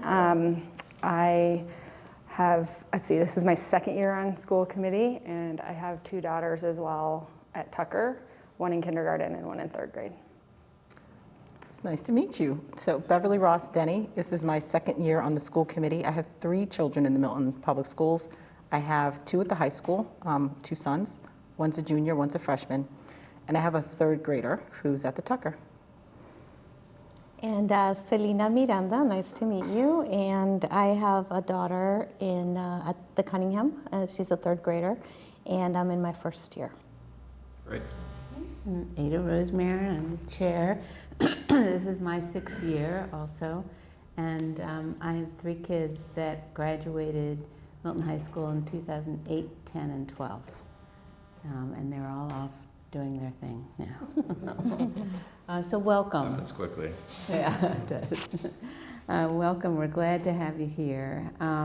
So as you know, but I just want to sort of let our viewing audience know about the screening committee that preceded the work that we're doing here tonight. The screening committee included 11 people that reviewed 19 applications that were submitted to us. And the screening committee was a group that consisted of 1 assistant superintendent, 1 principal, 1 teacher, 3 school committee members, 4 parents representing all of the levels, elementary, middle, and high, and different parts of our community. And the screening committee narrowed down the applicants to a group of 7 semifinalists who were interviewed. And the screening committee touched on 15 topics that were deemed important to the role of superintendent, that were informed by focus groups that we had held prior to the screening committee, and a survey that was conducted to inform our process. We asked the same questions of every candidate, and school committee members have received that list of questions asked during the semifinalist round. And the screening committee completed their work when they arrived at a recommendation of the 3 finalists to pass along to the school committee. And yesterday, all of our candidates, including Dr. Burrows, had the opportunity to visit our schools and talk with members of our community to learn more about Milton and Milton Public Schools. And today's school committee interviews will be a little different. Each school committee member has selected questions based on what we all think are important to Milton Public Schools from our perspective as school committee members. Some questions may be repeated from the semifinalists round, and some questions may be on other topics. We've all had a chance to review the candidates' resumes, personal statements, DEIB statements, written references, phone references, and some of our questions may probe further on some of those items. We'll go around the table and we'll ask all our questions for 75 minutes that we have allocated for this interview. And we've got a clock on the table there, just so you have a sense of the time. And our plan is that this interview should wrap up around 6:45. Great. And toward the end of the interview, we'll provide about 5 to 10 minutes to give you a chance to ask us any questions you may have or make any final comments that you'd like to make. So I'm going to just start out with questions. The first question is, why Milton, why now? And would you please begin our time by sharing why you're seeking the superintendency here in Milton, and talk a bit about some of your key experiences in your career and our district that make you well suited to be the next superintendent. Great. So why Milton, why now? I could start really far back. I think I'll start back to graduating from university and kind of when I started my career. I began my career as a teacher, and after university spent the first 10 years overseas teaching English. During that 10-year period, I got a master's in ESL, and had thought that was what I was going to do for a long time. My experiences overseas, living in other cultures, and the kind of the impact both to myself as a person in living outside of kind of where I grew up and what I knew was increasingly powerful in terms of I felt like my work. And after 10 years, it was starting to feel like it might be better to be home, to start a family. And so my wife and I decided that we would stop the expatriate period of our lives and come back, and we ended up going back to Oregon, where I was a high school English teacher, and within that same school I was assistant principal and principal. Growing up in Connecticut, before I went to Oregon for university, growing up in Connecticut, most of my family is in the Northeast, and so one of the big draws in looking at the time, I was looking at a transition to a superintendency in Oregon after being a high school principal, and I thought, would like to be closer to family. Being a superintendent, as you all know, is a really big commitment of time. It's a commitment to the community. And so we decided to move to Vermont, which in some ways is kind of analogous to Oregon. I think people think of those two states similarly. They're pretty different, but made the move to Vermont and have been there for 10 years. And after 10 years as a superintendent there, it's been an incredible experience. I'm feeling like it's time for me now to explore something a little bit more challenging, more diverse. I'm more drawn to, at this point in my career, being in an urban or more urban environment, which is what drew me to Milton. I mentioned earlier before we started that I also have a connection to Milton from my brother-in-law, and so I knew the community well. I know how they talked about Milton. I mean, they moved to Milton for the schools. I think a lot of people moved to Milton for the schools, and I think that shows a real commitment from community, from staff as well.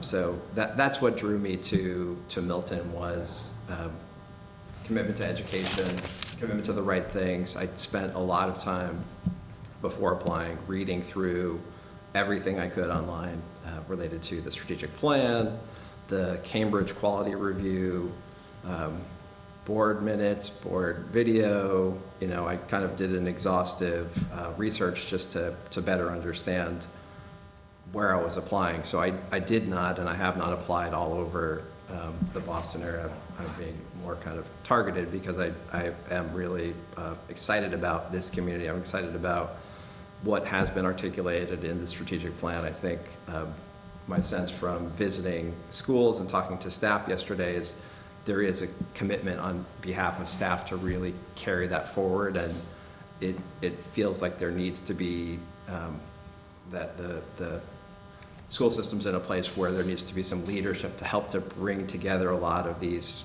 kind of action plans that have been set forth that might need a little bit more leadership to kind of get moving and become coherent. So that's kind of what drew me to this point in time right now. Okay. Thank you. All right, I could ask the next question. So I'm going to ask a question about your leadership style, and I did notice that when you wrote in your personal statement, you talked a lot about yourself as a leader. So if I think about this quote that I had from this morning, the growth and development of people is the highest calling of leadership. So I was going to give you a chance a little bit to elaborate on your growth as a leader and how you motivate others and recognizing their potential leadership skills as well. Yeah.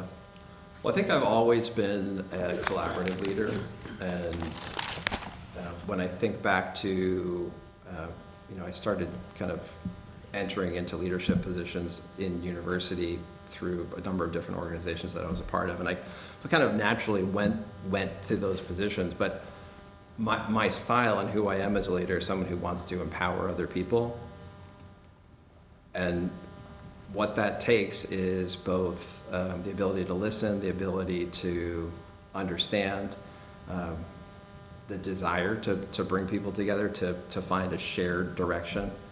I think that's very different from, the kind of typical top-down leadership where, the leader's tasked with knowing the answer and then making sure that, you get a straight line to get to the outcome that you want to get to.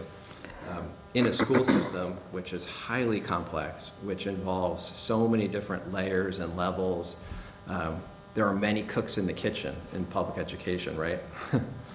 And so I think it's critical for any education leader to be able to galvanize support, to be able to engage differing viewpoints, to be able to speak clearly and articulately about what the leader's vision is, and to live by that, and to be transparent, to be open, to be honest.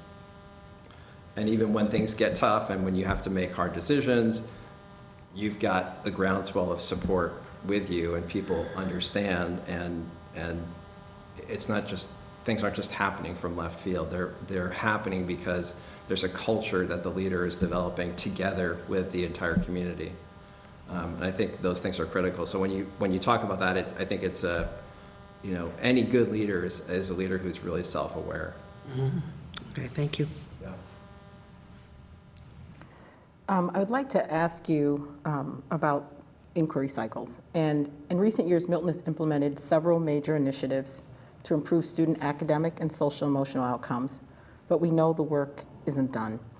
Would you please tell us about a time when you engaged in a cycle of inquiry to learn from and build upon a major initiative that you may have started, multiple years before? Sure.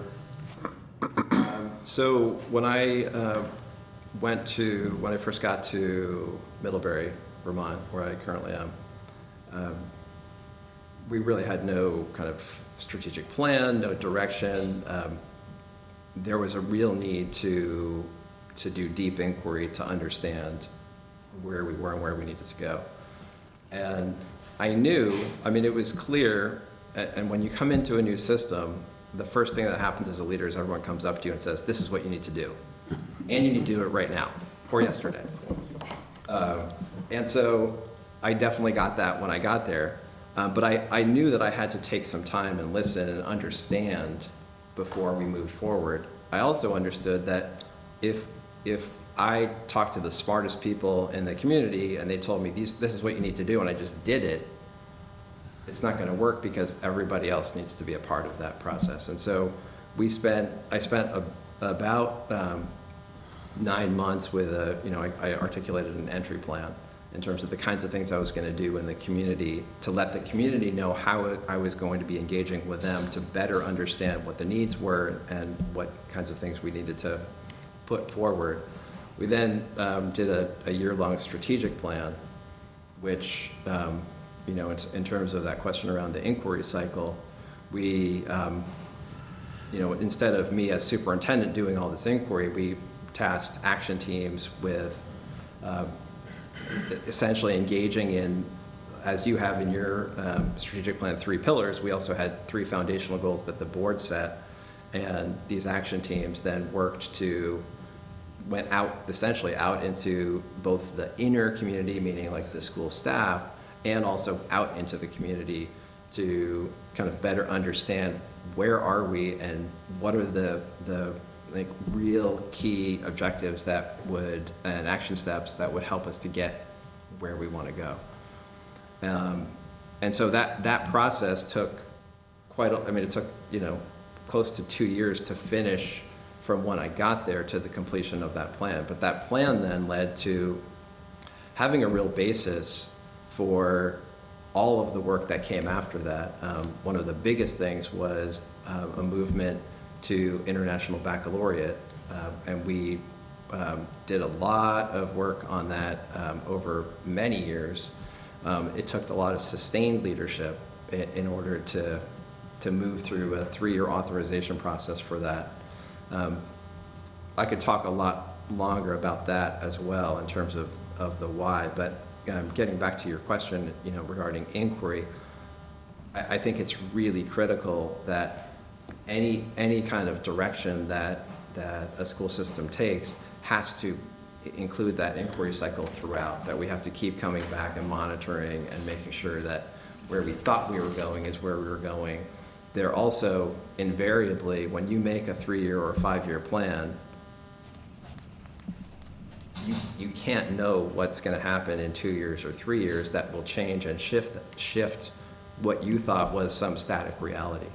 And so it's really important also that there's a lot of tending that's involved in sustaining the vision. And I think the more that staff and community are connected to that vision, the more possible it is for that to be realized. Thank you. Sure. Sure. Thank you for that. And so I'm going to actually ask a question that I asked this morning, but I'm going to tweak it a little bit because I've been hearing from folks, and I want to make sure that their voices get heard. And so, Milton, as you've noted, is definitely a diverse community in terms of definitely, income, cultural, and racial. We definitely would have that diversity, and I think it's much more diverse than other suburbs in the area, for sure. But we have sort of a number of students, BIPOC students, mostly Black students, who haven't felt necessarily a sense of belonging, and families have made the tough decisions to perhaps pursue private education because, in search of that sense of belonging. We also have a growing population, I think, of more visibly, I don't think it's a new thing, but visibly transgender students. We also have, because of the cultural diversity, different, celebrations and et cetera. And in fact, I myself this year had to well, not myself, my husband did, but reached out to the superintendent and said, hey, we haven't seen anything around Latinx History Month. You know, we see the others, but we don't see that. And my daughter is half Black, half Latina. And so that's important because we talk about it at home. So there is sort of this need for us to think about diversity, equity, inclusion, and belonging. So when you hear sort of, yes, you know, Milton is great and we're doing wonderful work, I think we've made progress in the right direction, but there's still a ways for us to go.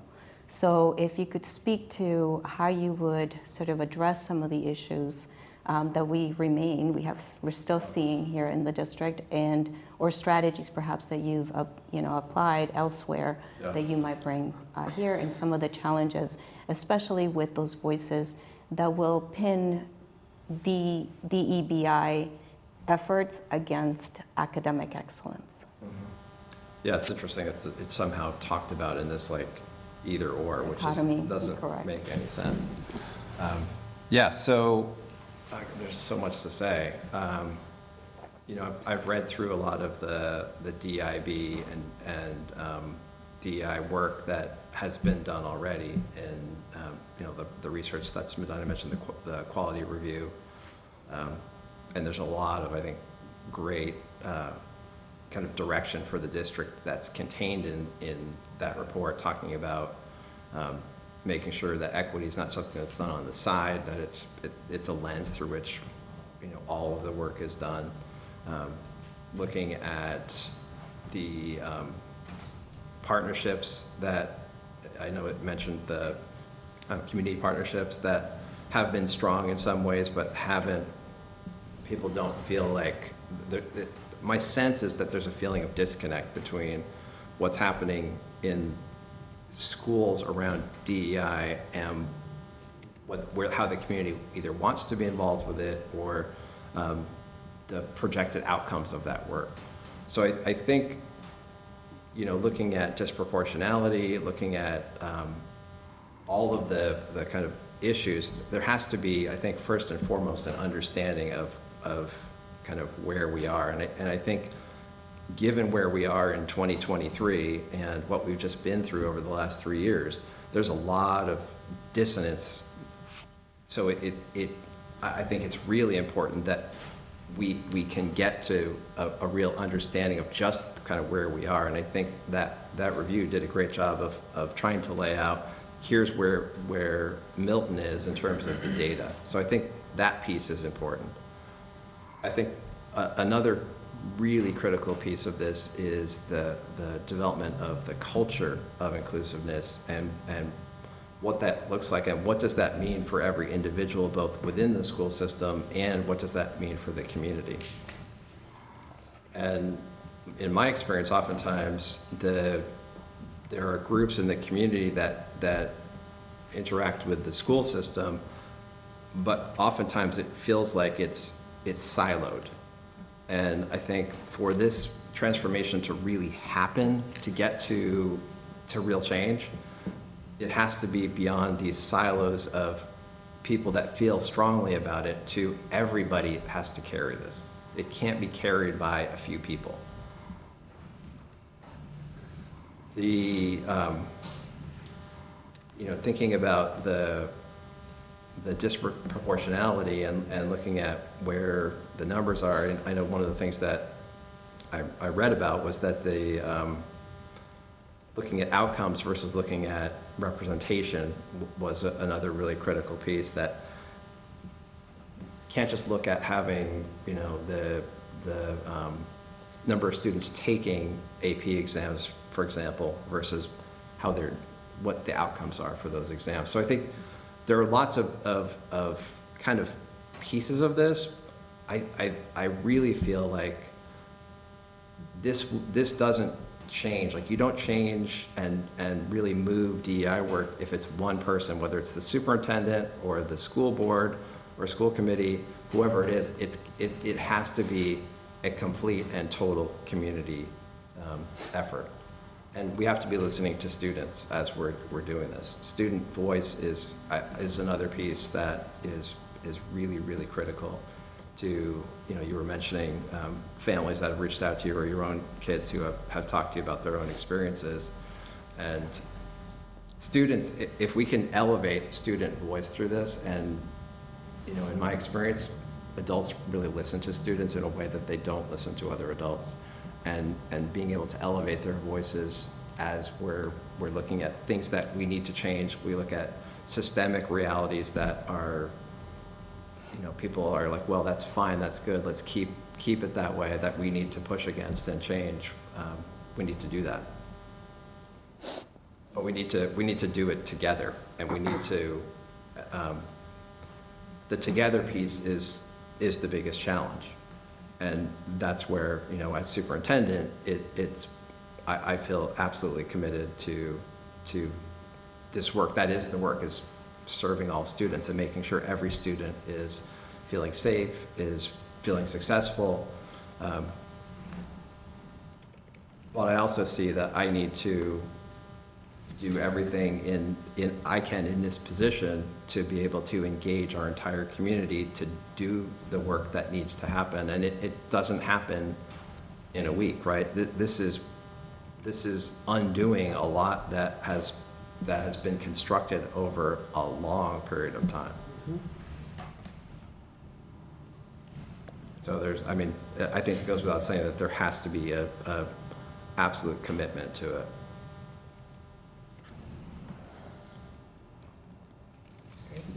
So.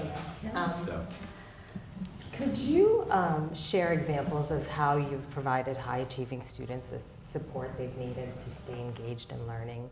And then could you also talk about supporting students who are grade levels behind and also our students in special education? Sure.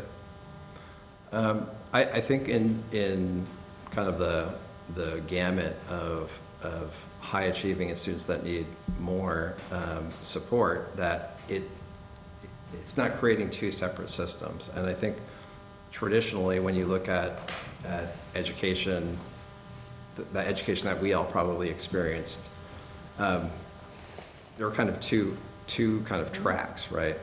And we've been, over the last, I would say probably 20 years in education, trying to deconstruct those tracks because they're damaging in a lot of ways. So the challenge, and I think the really important piece of this, and my own beliefs about this, is the bar has to be high for everyone, and the supports have to be there for students that need more support to get there. But we don't start to shift and change outcomes based on identification or based on, essentially tracking. The challenge, in my experience, with students that aren't engaged in school, it's not that they're not bright, it's not that they don't have the same abilities as other kids, it's just that they don't care. They don't see the meaning behind what they're studying. And unfortunately, if you look at what plays out across the country with data, students that come from families with strong educational backgrounds and support and financially stable homes will tend to do better statistically. And so schools as a whole need to be doing more. Our job is no longer to get up at the chalkboard, whiteboard, now smartboard, or even past smartboard at this point, but you get the metaphor. But we're no longer just providing a service, right? Like, we are a social good. We are helping to sustain and support students well beyond their academics. And I know Milton has done a lot of work on SEL, and it's one of the pillars, safe and supportive schools, and SEL kind of comes underneath that. That has to be an integral part of making sure that students are achieving, is making sure that there's a focus on the whole child as opposed to just one piece of it. Another part, I think, is and I know this is, in the context of Milton, and the fact that there's a number of private school opportunities, and you mentioned private school earlier in terms of what happens. And I'd heard that prior to coming, that was one of the things that had been in conversation at the committee level and obviously at the community level too. I think this also falls to communication. I know I mentioned this earlier. I think it's really, really critical that the superintendent and the central office, I mean, it's really everybody, but that there's greater communication happening about the great things that are happening, and really listening and hearing. So if there are things that the school system isn't providing, and of course a public school setting and a private school setting are different and will always be different, right? But I think being attuned to what are the things that are, if parents are coming forward and saying, well, we really like this, we love the elementary experience, but we didn't like this about middle school or something about high school or whatever the issue might be, that if we're listening. Oh, dear. Yes. That is so classic. Somebody's sitting up somewhere. Your alarm was set for 6 o'clock. Sorry. All right. They hit a button in my bag. Sorry. Never done that before. It's fine. It's fine. So I think I was saying, listening and understanding and investigating where the school system might be falling short is really important. And then figuring out, is that something that we can fix? Is that something that we can work towards? And sometimes I think it's a communication issue. Sometimes it might be a systems issue. A lot of times with this kind of thing, I think it's a perception issue too. And so that it's important to engage in that conversation and understand if it's a perception issue, what's at the root of that, and how do we communicate in a way that we can help to shine more light on what's actually happening and where the strengths really are. Thank you. Yeah. So communication was actually one of the things that I was going to ask you about. Okay. And I'd like to add like 2 other topics because Sure. I think these are things that persistently come up in our conversations. I heard them in the focus groups and all the kind of discussion leading up to this process. So you were just really, I think, laying out like a vision or a philosophy around communication. I'm wondering if you could also provide like example of a way that you've approached communication as superintendent where you kind of applied some of what you were just sharing. So that's the first thing, would be the communication.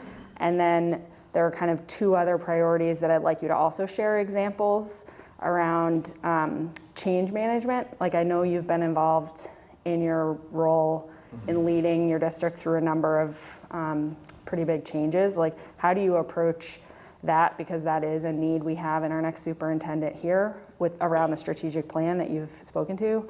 So that's the second thing, change management. Okay. And then the third thing is just, I think something we need to name, it's kind of been in the space alluded to, is our racial achievement and opportunity gaps here, and the fact that we need to eliminate those gaps. So do you also have sort of relevant experience from your district that would lead you to try different strategies on that piece? Yeah, I mean, I think my theory of action around communication is, I think it has to be broad, so I don't think it falls to one person. I've done many different, in terms of application and experience, I've done lots of different kinds of communication as a superintendent and as a principal as well. I found that differentiating communication between staff and community is important. I think there's a different tone that you use with staff. There are different things you talk about with staff, so I tend to write, I have a kind of a monthly thing that I send to staff, and also do kind of listening tours and visits with staff yearly to check in and listen and, kind of like in an open kind of way. just be present. And when you hold the title of superintendent, sometimes it carries with it, you know, people say, oh, it's the superintendent, like, and there's this distancing that happens. I think it's really important, and my own bias and belief is that it's really important to be kind of like, I don't carry the title as being any different than anyone else, and I feel strongly about that. I think the title carries a lot of responsibility, but I want people to feel like they can come and talk to me. I want them to feel like I'm here, I'm listening, and I'm fully present, and there's no kind of like differentiation, you know, between us in terms of we're kind of two people trying to kind of make things better. So I think it's you know, I guess I would say it's multimodal in terms of communication. Okay. I do think we're in the day and age where having a communications director or coordinator is pretty important, given just how quickly things happen, given the fact that one person in this job doesn't have enough time to really do all of the communication that needs to happen, you know, pushing things out to social media, like all those different things that are I think, more critical now than they were 10 years ago. And when you don't have your, you know, when you're not set on communication and things happen, you don't communicate quick enough, you know what happens, right? Like, things grow and mushroom. It takes, you know, like 20 minutes on Facebook for something to just all of a sudden be like this like giant thing that you can't contain anymore. So that part of communication, that's something that I learned over my tenure as a superintendent is I did hire a communications director, and am now, I think we're in a much better position with that position in engaging families and getting out information in a way that is kind of more kind of palatable and direct. I mean, if you look at most public school communication historically has been pretty bad.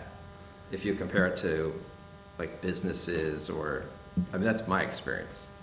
Websites, you know, you go on a school website and it's like, you know, crawling through trying to find stuff. So, I mean, I approach our communication, I try to approach our communication as it's a real priority, because I think people need to be engaged and they need to understand, and the more people are with schools, the better it is for our students. Second thing. Change management. What's that? Change management. Change management, yeah. Some of that I think goes back to being sure that you're really clearly articulating process with people. I found that I'm someone who definitely thinks sequentially and thinks about how we get from here to here, but I also try to work in terms of that process orientation, really working in how are people becoming involved along the way, and being sure that everybody understands how decisions are being made, so that once we've made the leap, we've made a decision, that people then don't come back and say, well, what happened? I never heard about this, no one said anything, and now we've decided to build a new middle school. Mm-hmm. What happened? So I think it's really important with change management that you're thinking about everybody, that you're thinking about process, and you're also keeping people along that timeline. I've seen a lot of change management get lost in special interest, you know, where people start saying, let's go in this direction, and they start moving in that direction, and then someone comes in and it starts to move kind of left or move right, and you don't quite ever get there. And I think to get there takes both that kind of process orientation, but it also takes the ability to step back and to see the system as a whole, to understand all of those different pieces and parts. Which is something that I've kind of reflected on in terms of Milton, is I think it is kind of ripe for someone to come in and step back and look at all of this work that's happened and help to, in that same kind of change management way, help to like figure out like what are the real key next steps? How is everybody aware of what those next steps are? How are we communicating them? That kind of thing. Thanks. And then just the last part was around the racial achievement gaps. And, this is, as you mentioned earlier, around the sense of belonging with DEIB work.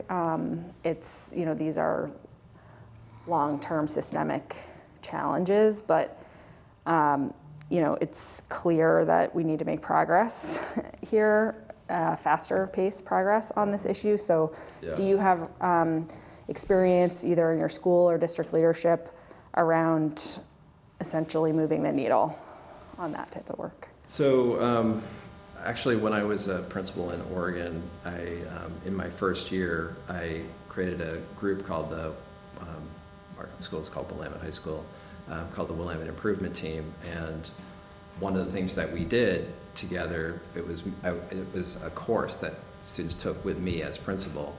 And it was predominantly students of color. And they essentially were kind of like my means of understanding kind of like where they were struggling, both in terms of culture and experience, and also in terms of academics. And I think, because I think you mentioned that this is so complex, and making faster, the progress as fast as we can, you have to be looking at all of these different kind of layers. It's not bringing in one new academic program and expecting that to change things, right? Because we're talking about social issues, we're talking about systemic issues within how we operate. So part of like going fast with this is I think going back to what we talked about earlier, which is really understanding where we are and understanding what are the strongest levers that we can pull, based on, lots of people are doing this work throughout the country. So based on what is proven to work, and there have been so many recommendations that have already been articulated for Milton to follow. I'm not sure, I can't tell from the documentation which ones are engaged, at what level they're engaged, right? Like that's unclear. So I think that's one of the first steps, is just figuring out, okay, of these high leverage actions, which ones are engaged, which ones are just kind of like were stated, but they're still just on paper. And I know in reading through the survey notes for the hiring process, I did see a number of community members talking about that too, saying that we've spent a lot of time talking about the opportunity gap. When are we going to take action? Right. And so, like I said, I don't know that yet, just from my vantage point, but I think that would be one of the first things to do, would be to really understand, like, of those leverage points, which ones are moving, which ones are not. And then it has to be part of the whole system. So this work can't be done over here on the side as like, all the other work of the school system is happening here. It has to be integrated. Thanks.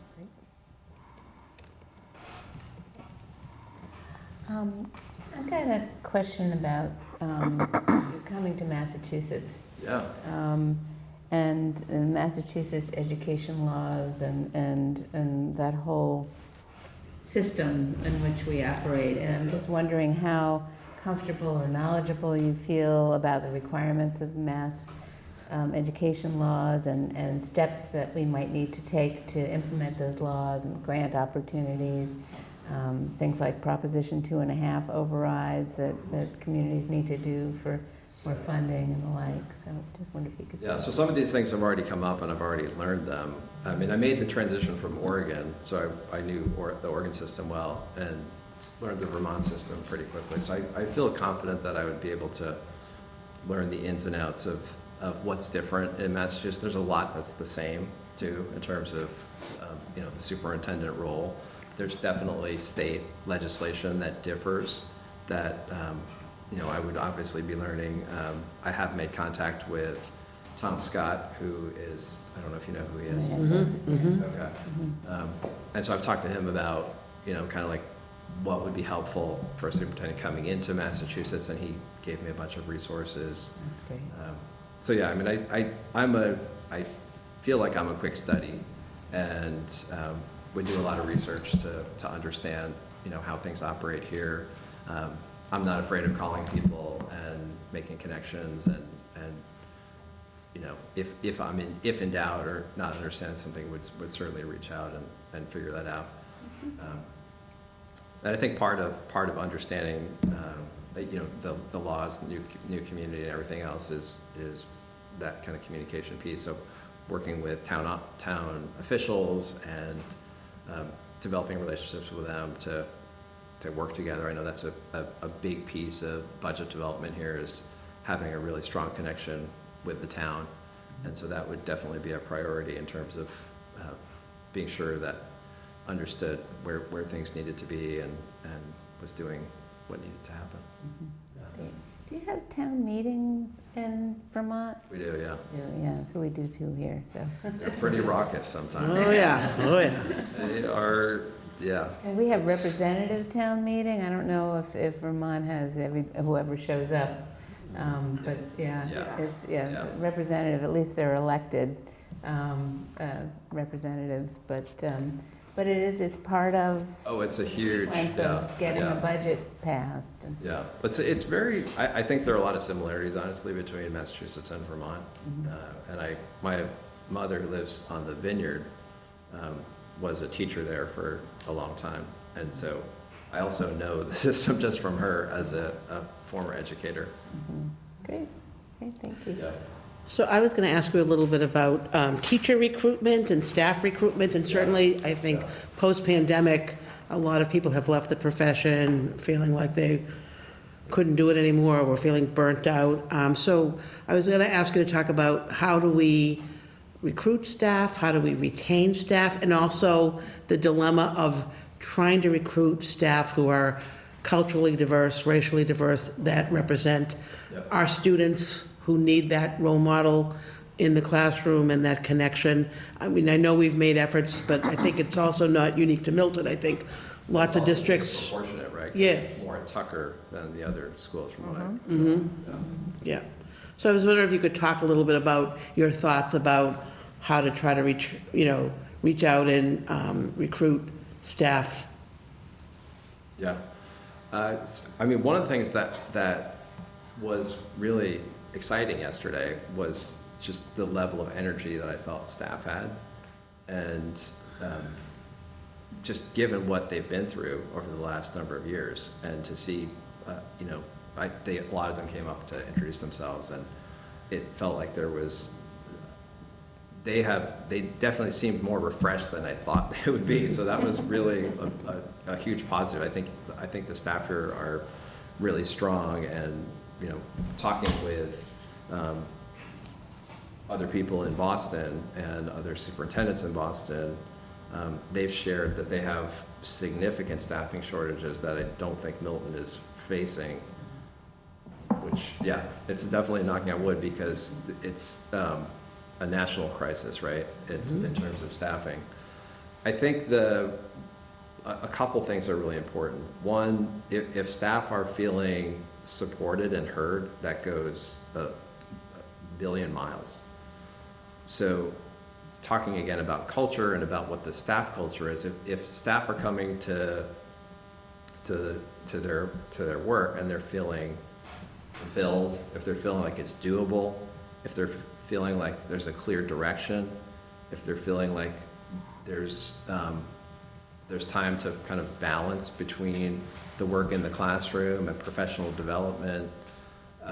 In some systems, I've experienced staff feeling fatigue from a lot of central office direction. So when central office comes in, has a meeting, everything's really clear at the central office, because you're not in the building and you're not teaching students, so you get this like objective view. But one of the challenges of that objective view is that it also creates blind spots in terms of you kind of, even if you were in the classroom, you forget what it was like to be in the classroom.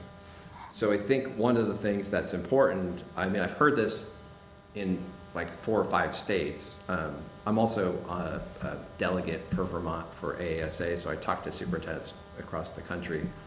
And simplicity and like clear direction and simplicity is really important. And I think especially after what people have been through with the pandemic, I think that that's important. I did hear that yesterday from some staff members, that they sometimes feel like there are lots of different initiatives coming at them, and they want to like slow down and just like do the things that are important. So that, and I think that falls to like the superintendent and central office to be sure that you're monitoring and managing that. So I think that's one piece of staff retention. One piece of staff retention and obviously is financial too. So looking at comparables, and I did see some comparables. I can't remember where, but Yeah, probably a school committee presentation or a Okay. budget presentation. that's yeah. So I think that's important. But people will move. I mean, I talked to someone, I can't remember if it was last week, but they were saying that educators in Boston come to Milton and stay in Milton, even though Boston pays more, I think at some levels. So, you know how the salary works, the grid works. So maybe like they were saying a beginning teacher makes more in Boston, but some of those teachers were coming to Milton because they wanted to be in Milton. So I think that piece is really important. So the financial piece is important, but also, again, creating that culture. And then I think there's the obvious needing to go out. I talked about a communications director earlier, going out and being sure that you're being aggressive around recruitment, and that you are able to articulate what makes Milton different than other districts. So that first question in this interview, why Milton? You should be able to answer that to someone who's trying to pick between, you know, increasingly, you know, before they had 2 options, now they have 6. Yep. So this one's got to stand out in a different way than the other 5. So my question is, And oh, go can I ahead. just finish? sure, your yeah, one? yeah. Sorry. Yeah, go ahead. That's okay. And then the part about, you know, attracting staff of color, I think is something that there has to be a strong plan behind. It can't just be like a hope and a prayer and let's, you know, it might happen. There has to be an actual plan to make that happen. So that, I think, oftentimes means communicating with, I mean, Boston's a wonderful place to make connections with higher ed. That's where I would start, is talking with teacher ed programs and creating a pipeline between teacher ed programs and Milton. So I think not just teacher ed, but I think there are lots of other ways that you could go about, again, making those connections to bring more folks here. Yeah. So just building off of this, every organization is comprised of staff, the range of capabilities. You might have more tenured staff or high achieving staff, and you have people that might be at the earlier part of their careers or just in general need support. Yeah. Can you give examples, whether it's ideally at the teaching level, but even at central office, how you've prepared high achievers for growth, how you've supported a staff member that might have needed a performance improvement plan, and for people for whom, you know, this may not be the right career, how did you support their transition? Great questions. I have so much experience with this because in my role both as a principal and as a superintendent, this is a big part of the work. I guess speaking to the high-performing employees and keeping them engaged, I think it falls back to the mission of the system as a whole, and being sure that their fulfillment, you know, and everyone gets something different, right, from the work in terms of like what they need, but making sure that the I guess the vision of the school system is strong enough that it's carrying them and they're excited to be a part of it. So it's developing kind of that team almost. I mean, I see when staff members are excited to come to work, they're excited about being part of a team. They're excited about what the mission is. They know why they're doing the work. They're feeling sustained by the work. So I think that part is really important. In terms of the evaluation, are you talking about actual evaluation or? Oh, so if anything, I had an employee who was an assistant principal that was struggling, and this is what I did. Okay. So specific examples Sure, in each one of those sure, categories. Sure. Yeah, I mean, I think every year there are a number of employees that I'm working with on this kind of thing. What I have found is a kind of Socratic approach is really helpful in, and probably before even talking about a Socratic approach, caring is actually the most important thing.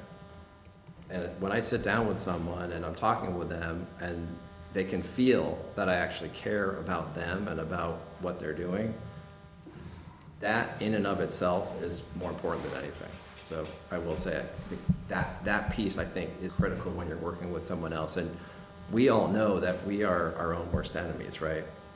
In terms of self-judgment, self-doubt, like it's really hard when you're being evaluated to be present in that sometimes. And so that piece, I think, is critical. In working directly with people, I mentioned some kind of Socratic approach. It's really kind of like asking questions and helping the employee to understand either what I'm seeing, what other people are seeing, that they may not be seeing. And oftentimes it's surprising. You would think, okay, like this employee knows that they're doing X, Y, and Z, and oftentimes they don't. It's a blind spot. It's something that they don't see. So engaging them in a conversation of inquiry and exploration on that has been really profound. It's actually some of the work I really enjoy is helping employees to, improve, and it's often through self-reflection, helping them to be kind of stronger self-reflectors so that they're able to be better at whatever they're doing, whatever their position is. And some of those, as you know, some of those conversations can be challenging, right? Like you have to call out things that are really hard. And for some people, if, they're doing something and it's not going well and things aren't improving, then, obviously there's, action has to be taken. But it's always better if the employee is understanding that and ultimately, in my experience, when you can be clear and articulate and help them to really kind of like see what it is, then change actually can happen. The challenge is that there's never enough time because the work pulls you in 1,000 different directions. I think this is true for principals too. In a lot of school districts across the country, supervision evaluation becomes somewhat perfunctory because there isn't enough time to do it well and sit down with people and really talk about the work. And we're actually in the process now of redesigning our supervision evaluation system to try to make it so that there is more like real interface between both peer-to-peer and between administration and staff.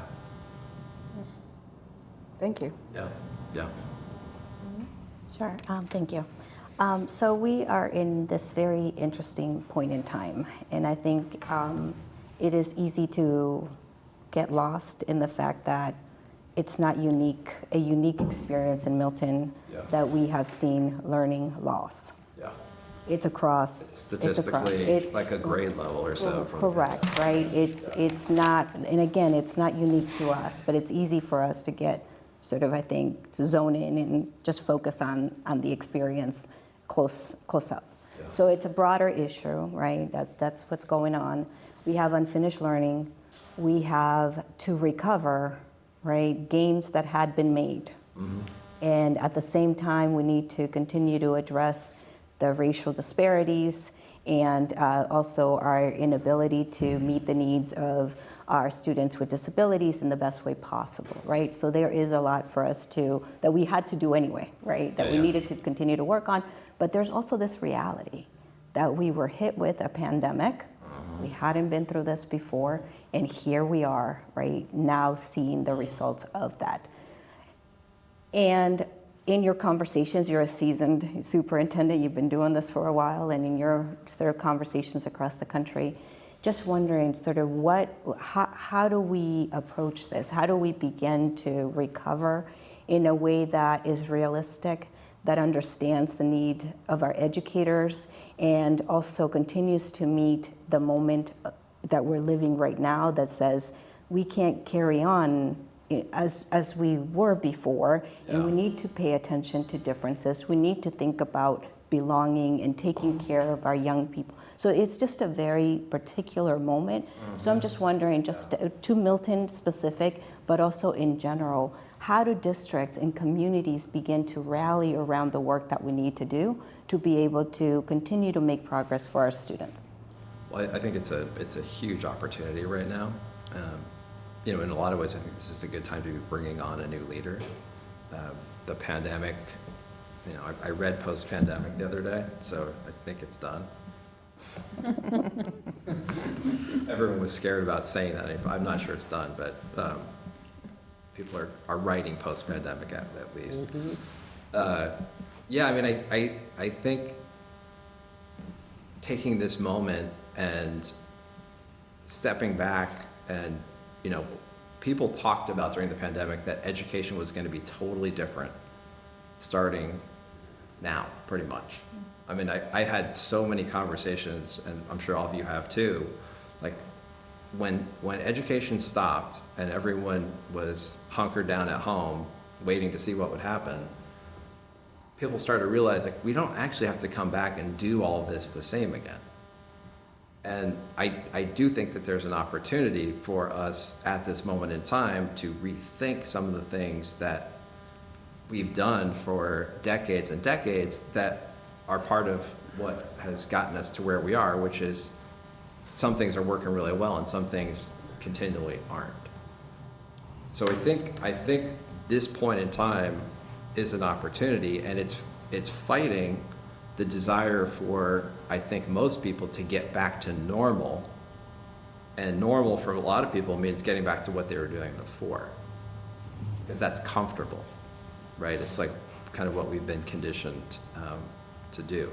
So I think in grasping this moment in time, when we're kind of like in this recovery phase, I assume most of the ARP funds are now spent, right? I mean, in the next budget cycle. So, all the federal monies are going away.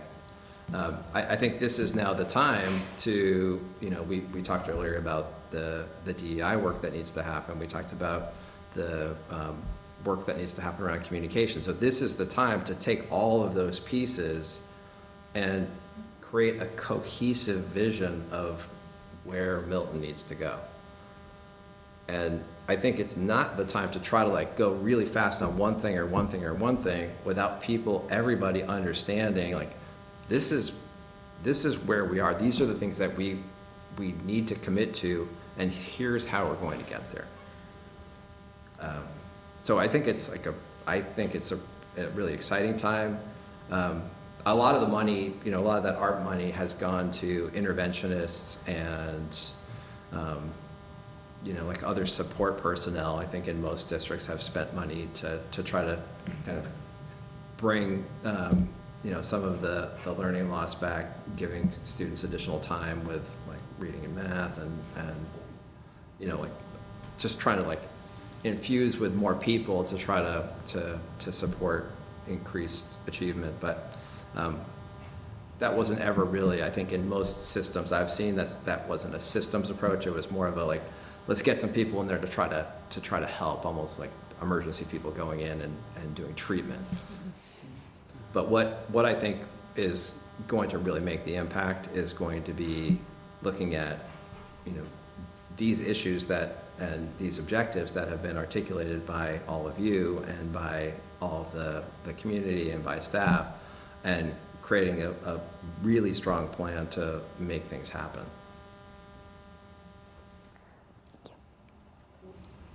I I know, are you asking a budget-related question? No, but you can. No, well, I know we maybe only have time for a couple more questions, so maybe you ask your question, but then I'm hoping, because you were just mentioning ARPA and ESSER. I had a budget question, but I can. Okay, so can we fit that in after Anna's question, if we have Got time? about 10 minutes left total, so. And I'll just be in my car so you can keep me. Could you please outline the process by which you led your current district to become the 9th International Baccalaureate World District in the country and the challenges you overcame successfully? Sure. So I talked a little bit about the lead up to the strategic plan, and it was clear when I got to ACSD. Back then it was ACSU, so we had a number of the governance structure changed while I was there. As we started that strategic plan and started to look at, and it was kind of clear to me in like January, February of that year of building the plan that we needed to do more around helping our students understand the world that they were going out into. And as a community that's, we're like 91% white, students do not have the context for, most students leave Vermont. So Vermont doesn't keep a lot of the students who graduate. A lot of people will come back eventually, but oftentimes in their 20s and 30s and then maybe never, population of Vermont has been dropping for some time. So it was clear to me, like in terms of my own values around what I think is important for students to experience, that something like International Baccalaureate, and I didn't come in with that, like, we're gonna do this. I shared my values alongside all of our staff and community and said, like, these are the things that we've articulated are important to us. Is this a vehicle by which that we could get there? And so we spent, to get everybody involved, so it wasn't just something that was my idea that I was carrying. We had groups go and start to do research on International Baccalaureate and went to visit some schools, traveled to a school in Massachusetts, had someone come to Middlebury to talk about it. We went to some conferences in different places. So we did a full, a long, year and a half of study to determine, is this the direction that we want to go? And what was really appealing about it were, I think, some of the things that you've articulated in your 3 pillars was the personalized learning and making learning meaningful to the student. In the IB context, students drive a lot of their own learning, and they do units of inquiry. That's how the class is structured, at least in the primary years program. It changes as it goes up through the grade levels. But it was really powerful to work together with everybody, and that was part of the change management question too. Keeping everybody focused on what the values and what our objectives are in terms of what do we want for our students. And you've probably heard of Simon Sinek, the why. It's like this really famous leadership YouTube video that everyone seems to know. But I think it kind of rings true in that, like, people really need to understand the why to be engaged. And that was, as I think about our process leading up to deciding, yes, we want to do this, and then we brought it to our board, and we had this really big kind of IB research team who had gone and done all the research, and they came forward and presented. I mean, it was a beautiful moment not because the accomplishment of it, but because of how it happened, and the fact that people were really engaged and people were feeling that why. And I think that is critical in any kind of move you're going to make to shift and change something. Great, thank you. Yeah. So budget. The town of Milton. Good stuff. I know, right? Okay, hit it hard. In 3 minutes. This is the easiest question you're going to get. No. Probably, yeah. Milton has a structural deficit, and it limits our ability to fund services and supports that we require. And it's more than just the schools. This is in the town. We've been using ARPA money, just like everyone else. Yeah. In order to address this in the short term, we would likely need to raise residential taxes because we don't have a commercial base and we don't have nonprofits that are equally providing revenue. What approach would you take to convince local taxpayers that the public schools are worth the investment? I mean, I think it is, it goes back to, I think, a few things that I've already said related to helping the community to understand what the schools are, what they do, and communicating. And I think expecting, because it's a big hit to people's purses, to expect them to support something without understanding it, I think, you know, it's obvious that they won't support that. So I think the work I mentioned earlier around, you know, marketing is kind of more of a private term, right? Like schools don't really talk about marketing, but they probably should, right? There's a lot of marketing that needs to happen to help the community understand, you know, what's happening in schools, where are the challenges. I know in talking to staff yesterday that the issues around school space and enrollment and crowding are real, and people are feeling it and are frustrated by it. So I think the way to like engender that support is through understanding, through helping people see both, you know, what schools are doing, what impact schools are making in terms of the lives of students and the life of the community. I think a lot of times, you know, people think, well, you know, when I have kids in school, I care, and when I don't have kids in school anymore, I don't care. And I think there are lots of people out there that do care, regardless. And I think helping people to understand that schools are a community asset. They're not an asset just for parents. And I think it's probably, you know, in this area too, really, really important to be closely connected to the town and to, you know, all the different people in town that are kind of working to help move these kinds of big rocks that will get to, you know, you're probably talking about an override, right? And I know from talking to other Massachusetts superintendents that in some communities, they'll do an override every couple of years and the community will support it. And other places, there's like this real, like, whoa. So I don't know what the response is here, but. A little bit of both. I like the movement, though. I was like, that was visual. Well, we're coming time to wrap up here, but I just want to offer you an opportunity to, you know, if there's anything else that you'd like to tell us about your candidacy or yourself before we wrap up. Yeah, I mean, I had a bunch of questions, but I don't think I have time, so. Yeah, Answer unfortunately, I think. them later, You can Yeah. ask it, but we wouldn't have time to That's respond. fine, that's fine. Sorry. Yeah, I mean, you know, I left yesterday at the school visits feeling really, really excited and felt like I made a lot of connections with people and could kind of see myself here. So did want to share that. You know, I think given my background, where I am in my career, I think where I want to go, I think this feels like a really good fit for, I think, both my strengths and what Milton needs, and also, you know, want to make my next kind of long-term commitment somewhere. This feels like a good place to land. So happy to talk further about anything, and just really excited to be here with you today and hope to continue the conversation. Wonderful. Thank you.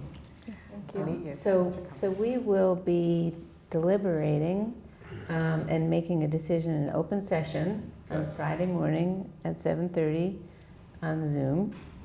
I will send you the link if you're interested in I think I saw it. watching. Yeah. Right? Okay. Yeah. It's out there. So we hope to make an offer, subject to contract negotiations, to one of our finalists on Friday. But I just want to take this opportunity to just thank you for Yeah. coming and sharing your background, your experience, and your ideas about what you see Milton might do next. And it's a very exciting time for us to think about having a new leader here. And you know, we really appreciate your coming and Yeah, well, it's sharing yourself with us. been awesome. So thank you all so much. Thank you. Thank you so much. Yeah, yeah. All right. Okay. Have a safe trip Well, back. I will. Using rain, but I think we'll be okay. Oh, really? Oh, dear. I have to wake up in the morning to call school, though. Yeah. So you good got luck. your coat over. Don't forget, yeah, your You jacket. got your coat I here. need my jacket. Yeah. Yeah. I'm gonna just walk you out, Okay. and if the Milton Access team can bring us down into recess, we'll take a recess briefly. Okay. There we go.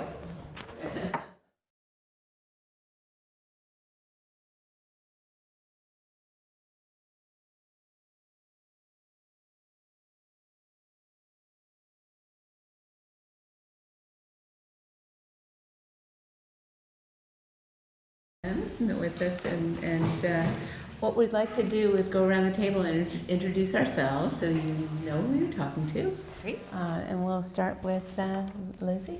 Sure. Well, I just said hello, but hello again. I'm Lizzie. It's great to see you. And a member of the school committee. This is my second year, and I have 2 children at the Tucker School in kindergarten and 3rd grade. Nice. Great ages. My name is Beverly Ross Denny. I've been a school committee member for 2 years, and I have 3 kids in the Milton Public Schools. 2 boys at the high school, one in 11th grade and one in 9th grade, and I have a 3rd grader at the Tucker. And Selena Miranda, and I'm in my first year as a school committee member, and I have a daughter, a 9-year-old, who's a 3rd grader at the Cunningham Elementary. Nice. Great. Nice to meet you. Ada Rosemarin, and I have 3 kids who graduated from Milton High School in 2008, 10, and 12. So they're all off doing their thing. Great. And I'm Betty White, and I am the 6th year of the school committee. 6 years, it's a long time. And I have a son that graduated from Milton High School back in 2013. I'm Anna Varghese. We met yesterday. This is my first year on school committee. I have a 6th grade daughter at Pierce and a 5th grade daughter at Cunningham. Tough ages.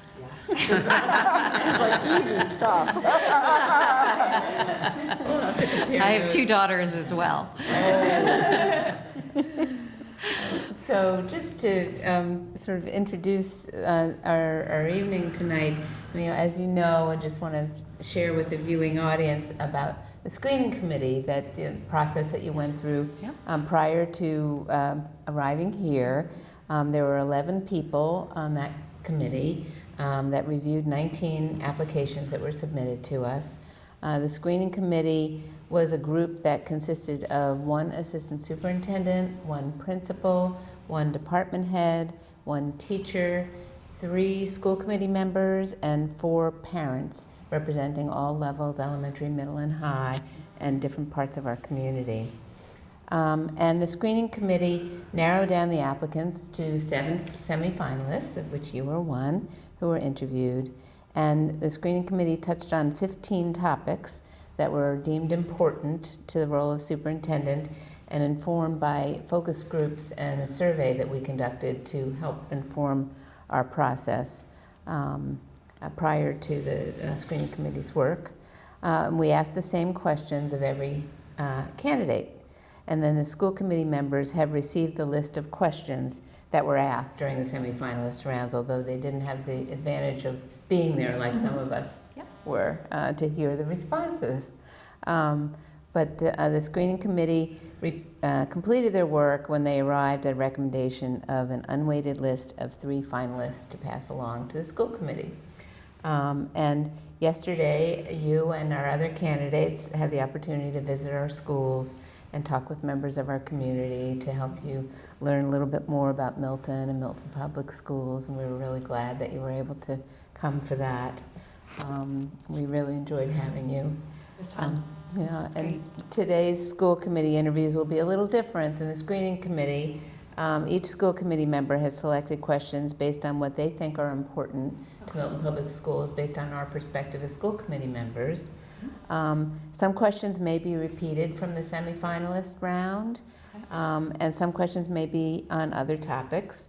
And we've all had a chance to review your resume, your personal statement, your DEIB statement, your written references, and your phone references.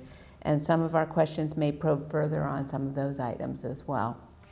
What we'll do is we'll go around the table and ask our questions. We've got 75 minutes set aside for this interview. And you've got a clock on the table in front of you, so we're planning that your interview should come to conclusion around 8:15. And toward the end of our interview, if we manage our time well, we're still working on that. We'll provide 5 to 10 minutes to give you a chance to ask us any questions you may have or to share anything else about yourself that you might not have gotten to. Okay. So that's the overview of what we're going to do tonight.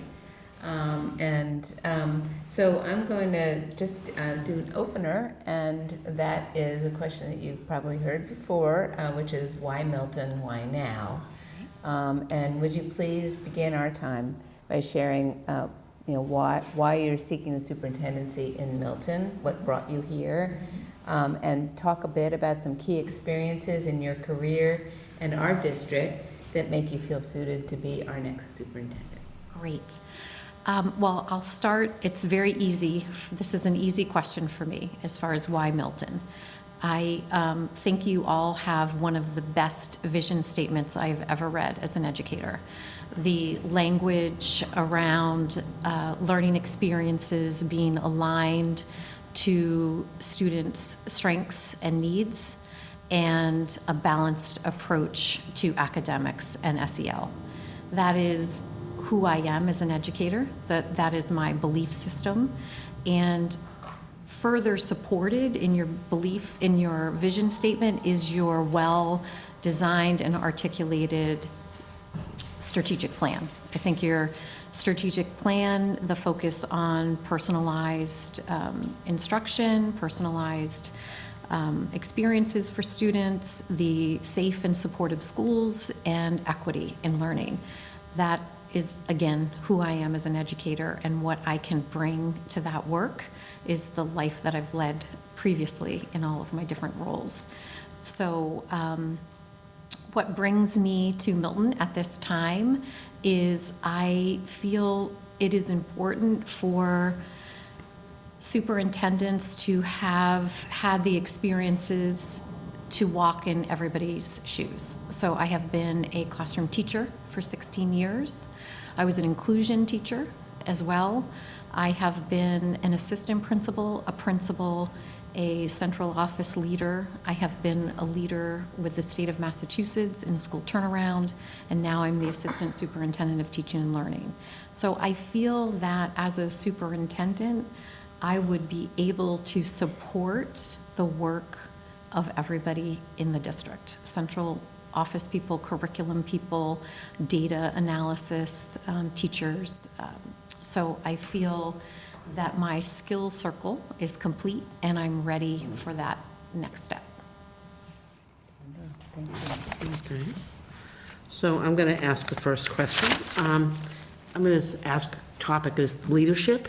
And so one of my quotes is that the growth and development of people is the highest calling of leadership. I was just wondering if you could describe your leadership style and talk about how you mentor others to become leaders as well. Great. So I would describe myself as a servant leader. I feel I am in a leadership position. I'm in service to first students, and then the parents, and as well as teachers. So as a superintendent, I would also see myself in service to our central administrative team. So really asking, how can I help people in their work?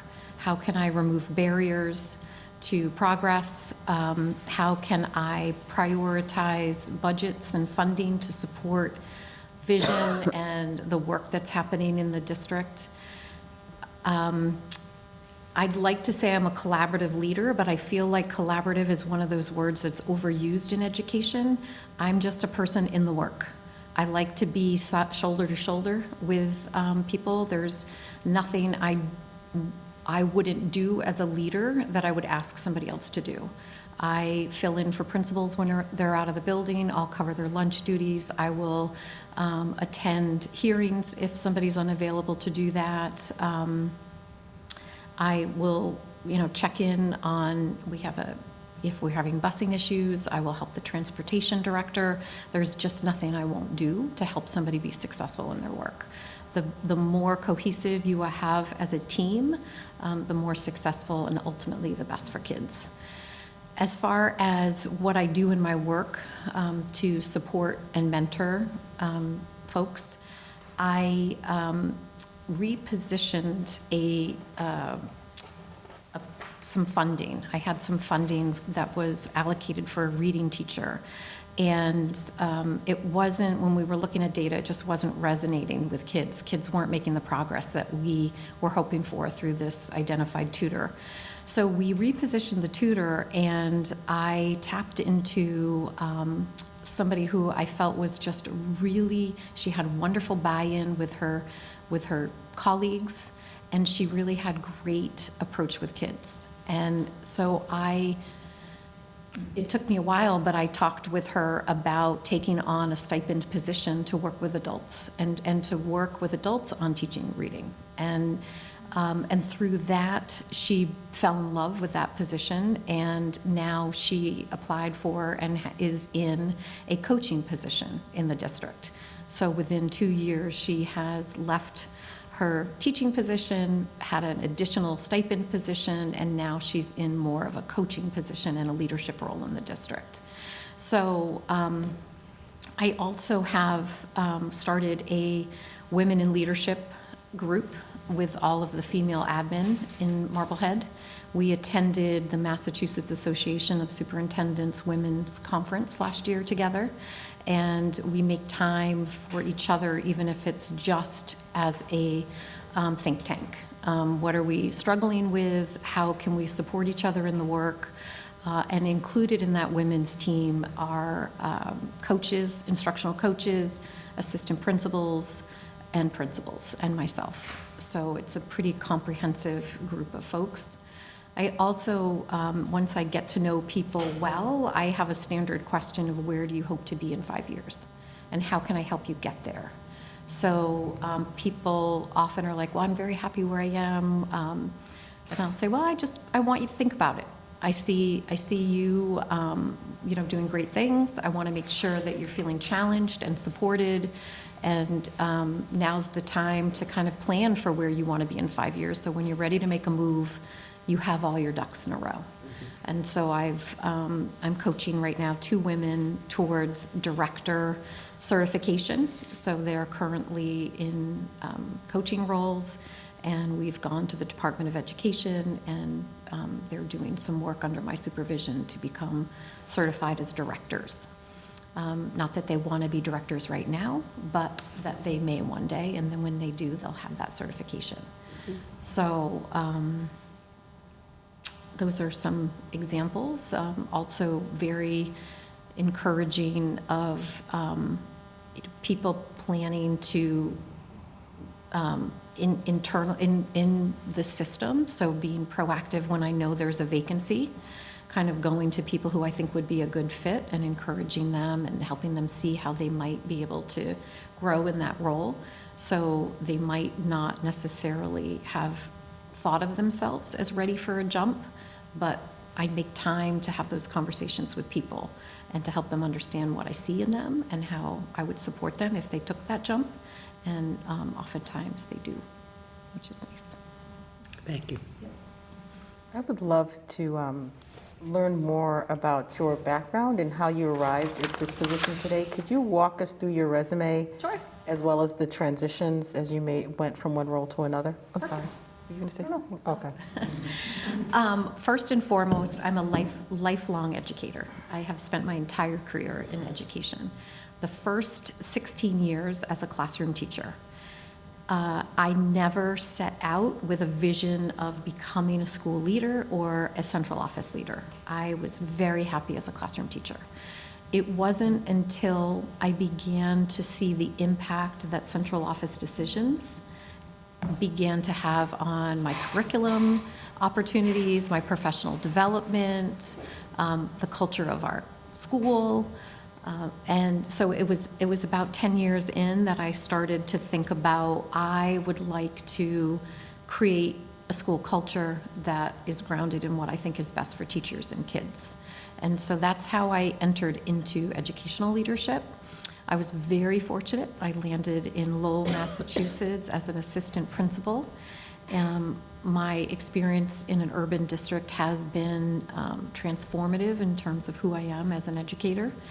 I was assistant principal for about a year and a half before the principal was asked to serve another underperforming school in Lowell that was getting the state was intervening and designating it as level 4.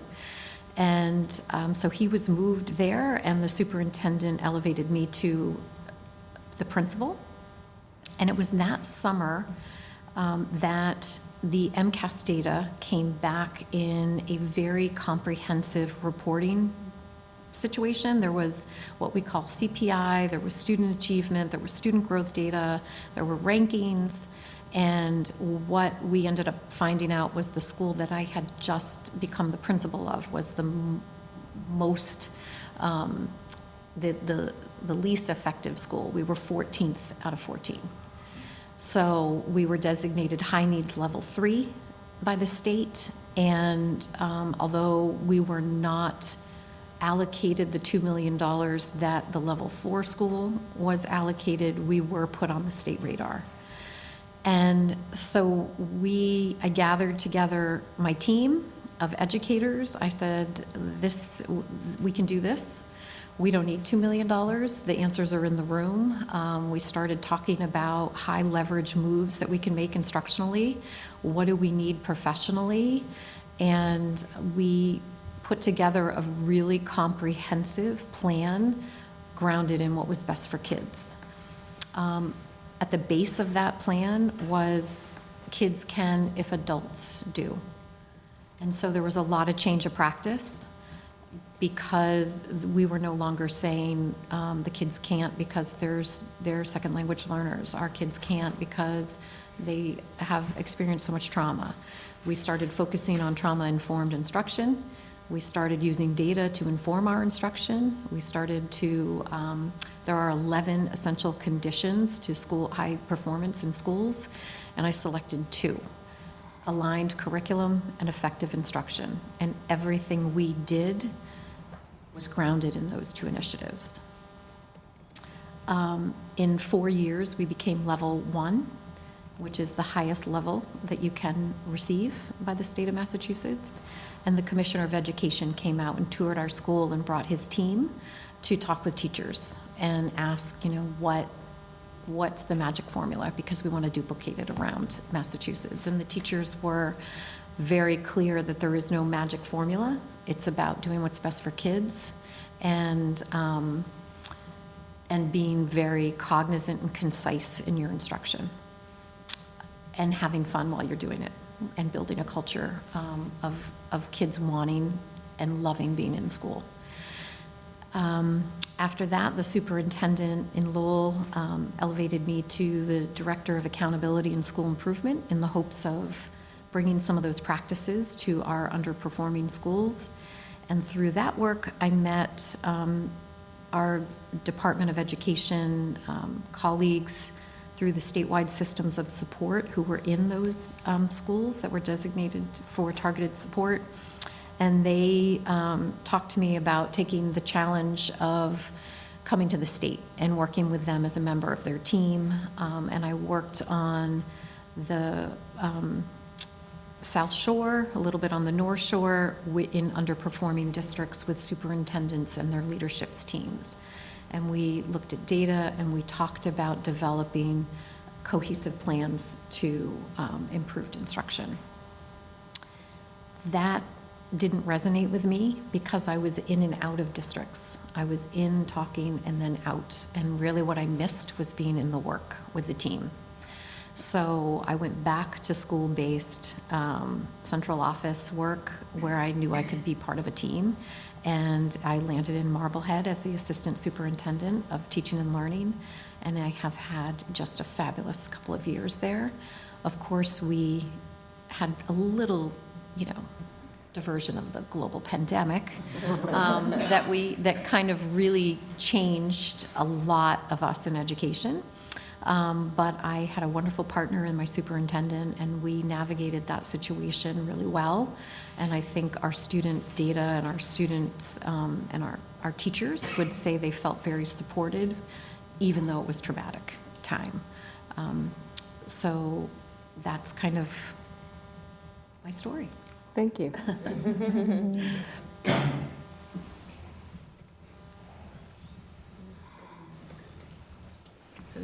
Sure.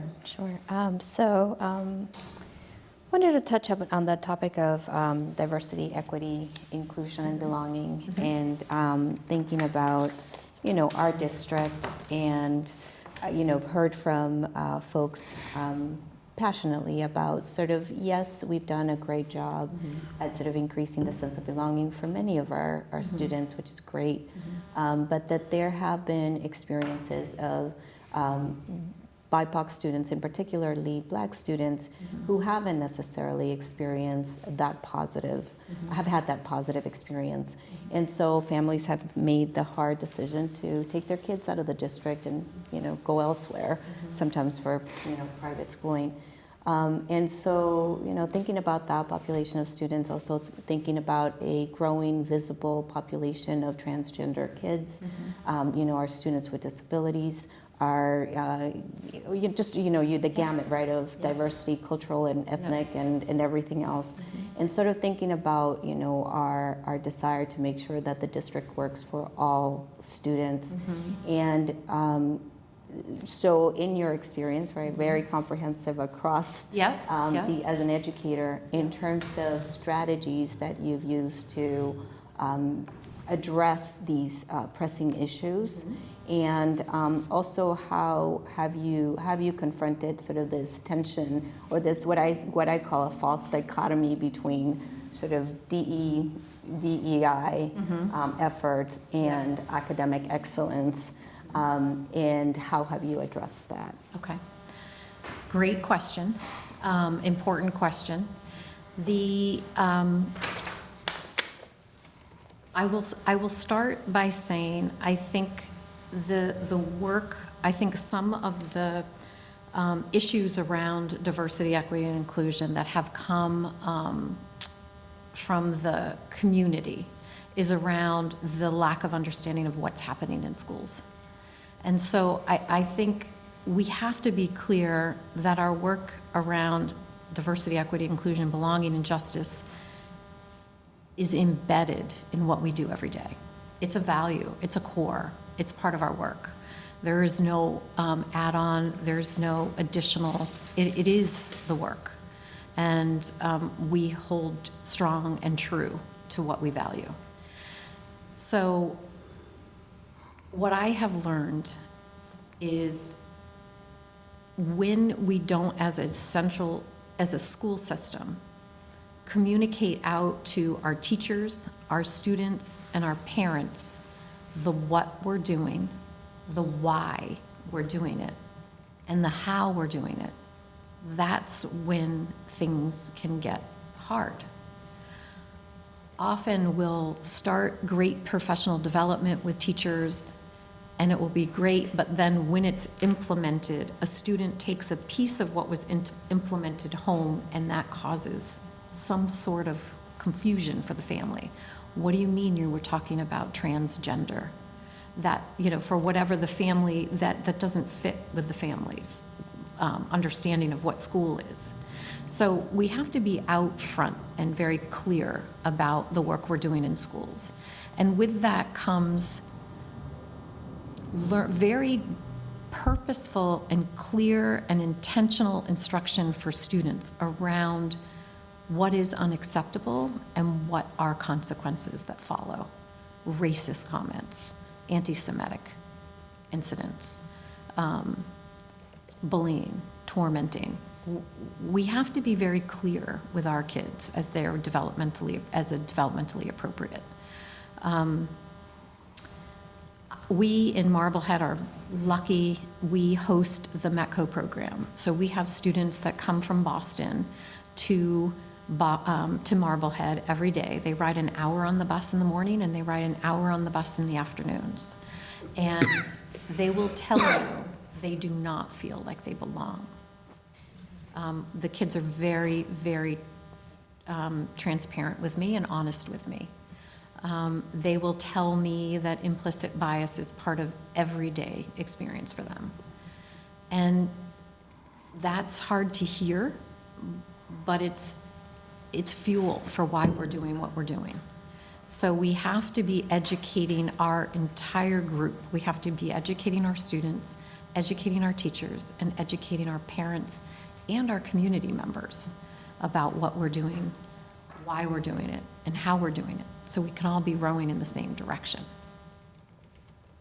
So in terms of how I've handled it, I don't think there's a superintendent in Massachusetts right now would say that hasn't been an issue, that there's never been an issue that we've had to deal with. We've had a number of issues in Marblehead. And although we manage them well in the moment, we could do a better job of making a proactive plan. So we have a great partnership with Coalition Against Hate in Marblehead. We have a great partnership with our police chief. I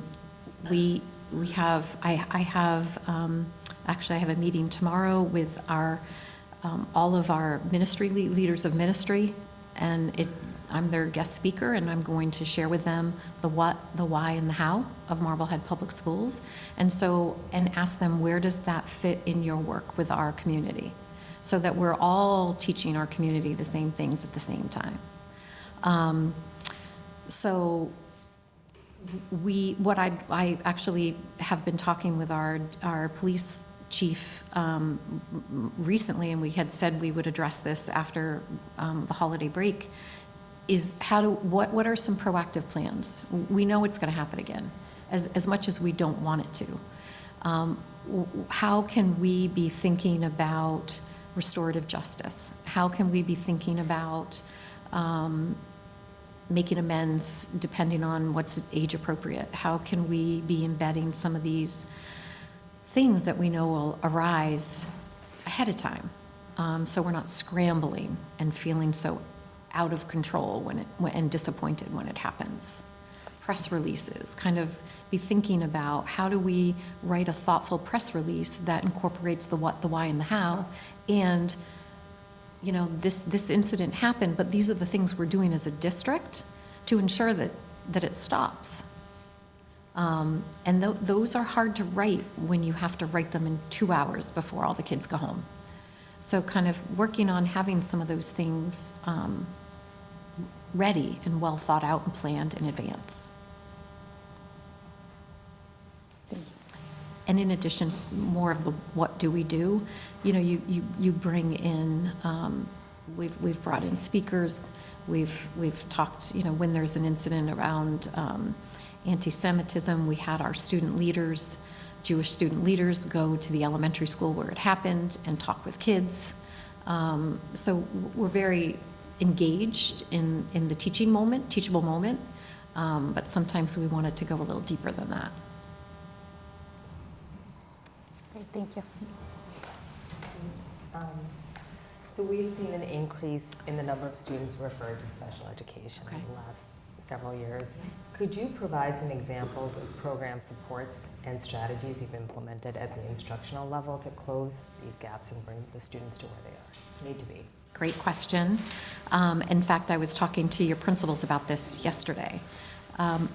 There's really good professional development right now being presented to some of your staff and schools. I didn't get to meet all of the principals, but the principals that I did speak to, they are bringing in professional development around universally designed instruction, and hand in hand with that goes multi-tiered systems of support. So that strategy is around really closely looking at our kids and providing interventions for students, and not looking to refer to special education to close any learning gaps. That constantly asking, how can we change the student's experience so that they can receive what we're teaching and move to the next level? So oftentimes that's a change of instruction, that's time. Haven't had an opportunity to talk to teachers about this, but where in the academic day is there time for teachers to remediate, to go back, to reteach, to challenge? We've got students sitting in front of us that know everything's coming out of the teacher's mouth and can recite it. What are we doing to push them? So where in the academic day is there time? I brought the concept to Marblehead, and we call it the win block, what I need block. So there's a 30-minute block every day at the elementary level where students are getting what they need. So you're looking at data, you're looking at the students that aren't making progress. What do they need? You're looking at the students that are really excelling, and what can they be doing differently for half an hour to push themselves academically. So really using time to try to fill some of those gaps before you're referring to special education. I think sometimes teachers feel stuck. They're trying everything. They're working with what they have, and they don't necessarily have the professional development or the additional curriculum and resources to reach really diverse learners. Really, making sure that they have what they need. And then also really looking at our referral system. So I know a lot of referrals come from parents, and there really needs to be conversation when parents refer their students for special education. They can by law do it, but sometimes after a conversation, when I would have them with them as a teacher, you can get parents to understand that it's not a disability, it's just they need more time with a concept, that the gap will close if we give them additional time and skill development. So kind of like really trying to assess and tease out, is there a disability? Is this something that a student is struggling with academically or social emotionally, that an intervention could help close that gap and remediate that?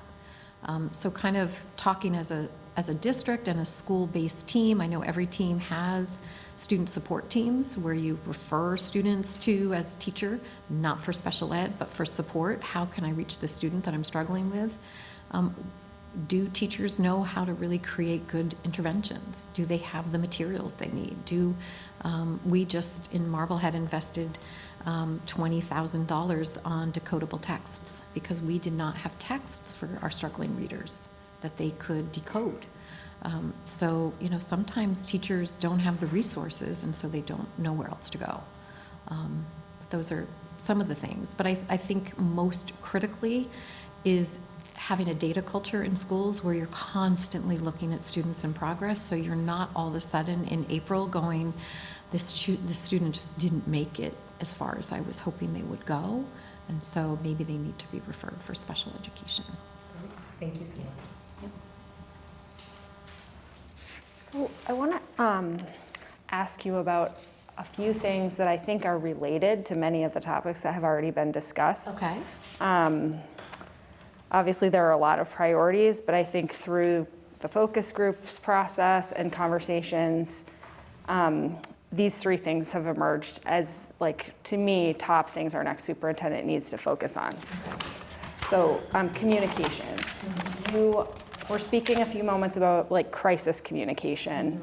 I'm wondering if you can speak to communication strategy more broadly, and how you see the role of the superintendent and the needs of like your basically experiences as a strong communicator to come into this role. Great. So communication is the first piece. The second piece, you mentioned the strategic plan in the beginning, would be change management. You've been a turnaround principal, clearly you have skills in that area, but could you speak to what your background prepares you to do as a leader of change management in Milton? Okay.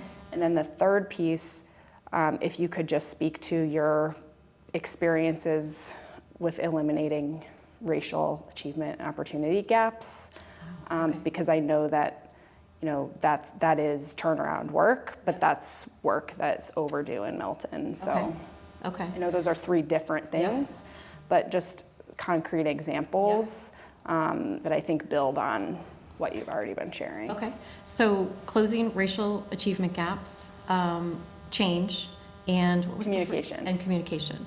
So I think, I love that communication is first, because communication is everything. Communication is how your stakeholders learn to trust you.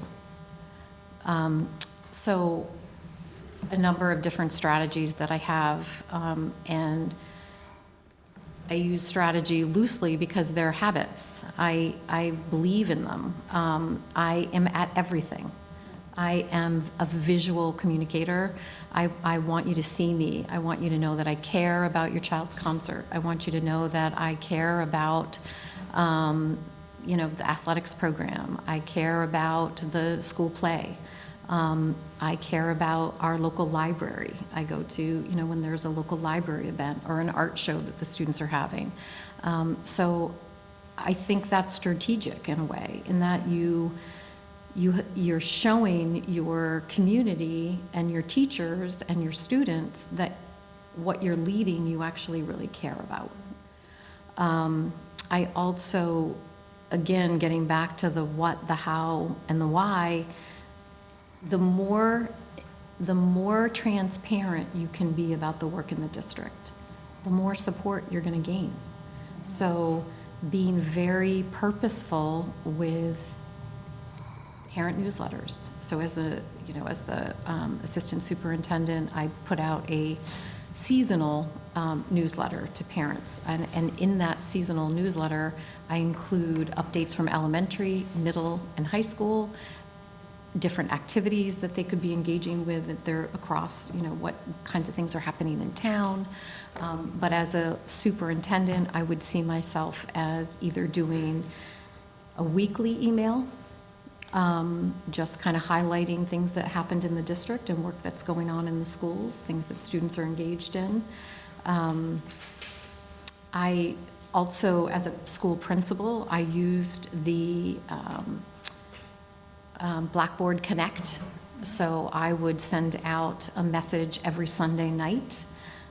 This is Principal Murphy calling to let you know that this week is, this is what's happening. So I could see myself as a superintendent also seeing that. The benefit of that is it goes to student phones. And so if you want to get students informed at the middle and high school level about things that are happening or coming up or things they need to be reminded about, that's an important tool that I think a superintendent could use.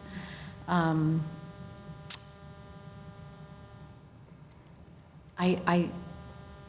superintendent in Marblehead also has monthly coffees. So it's just coffee, just come and sit, bring any kind of concern, issue, compliment, whatever you want to bring.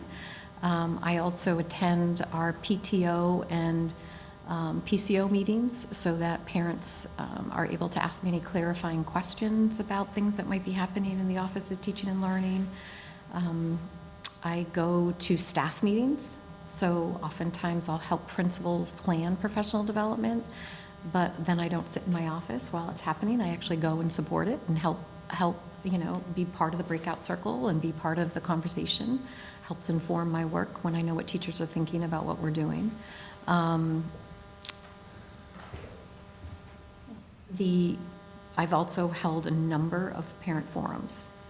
So when there's something that's coming up, we had a report card update and change, and that was going to be very confusing for some parents. So I sent out what was called a screencastify, which is a recording of my voice, walking them through the new report card, explaining it, and I pushed it out to all elementary parents so they could watch that before they got their child's report card.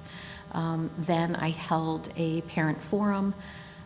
Come bring all of your standards-based report card questions to me. I'll be available on Zoom from 6 to 7, and the biggest compliment I got is that nobody showed up. So, you know,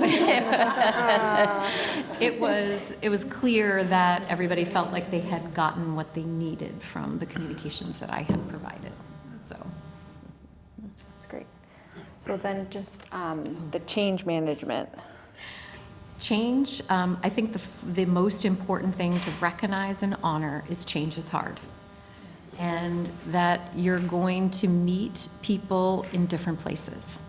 So there are going to be your early adopters that are so ready for the change and so ready and excited for the new whatever.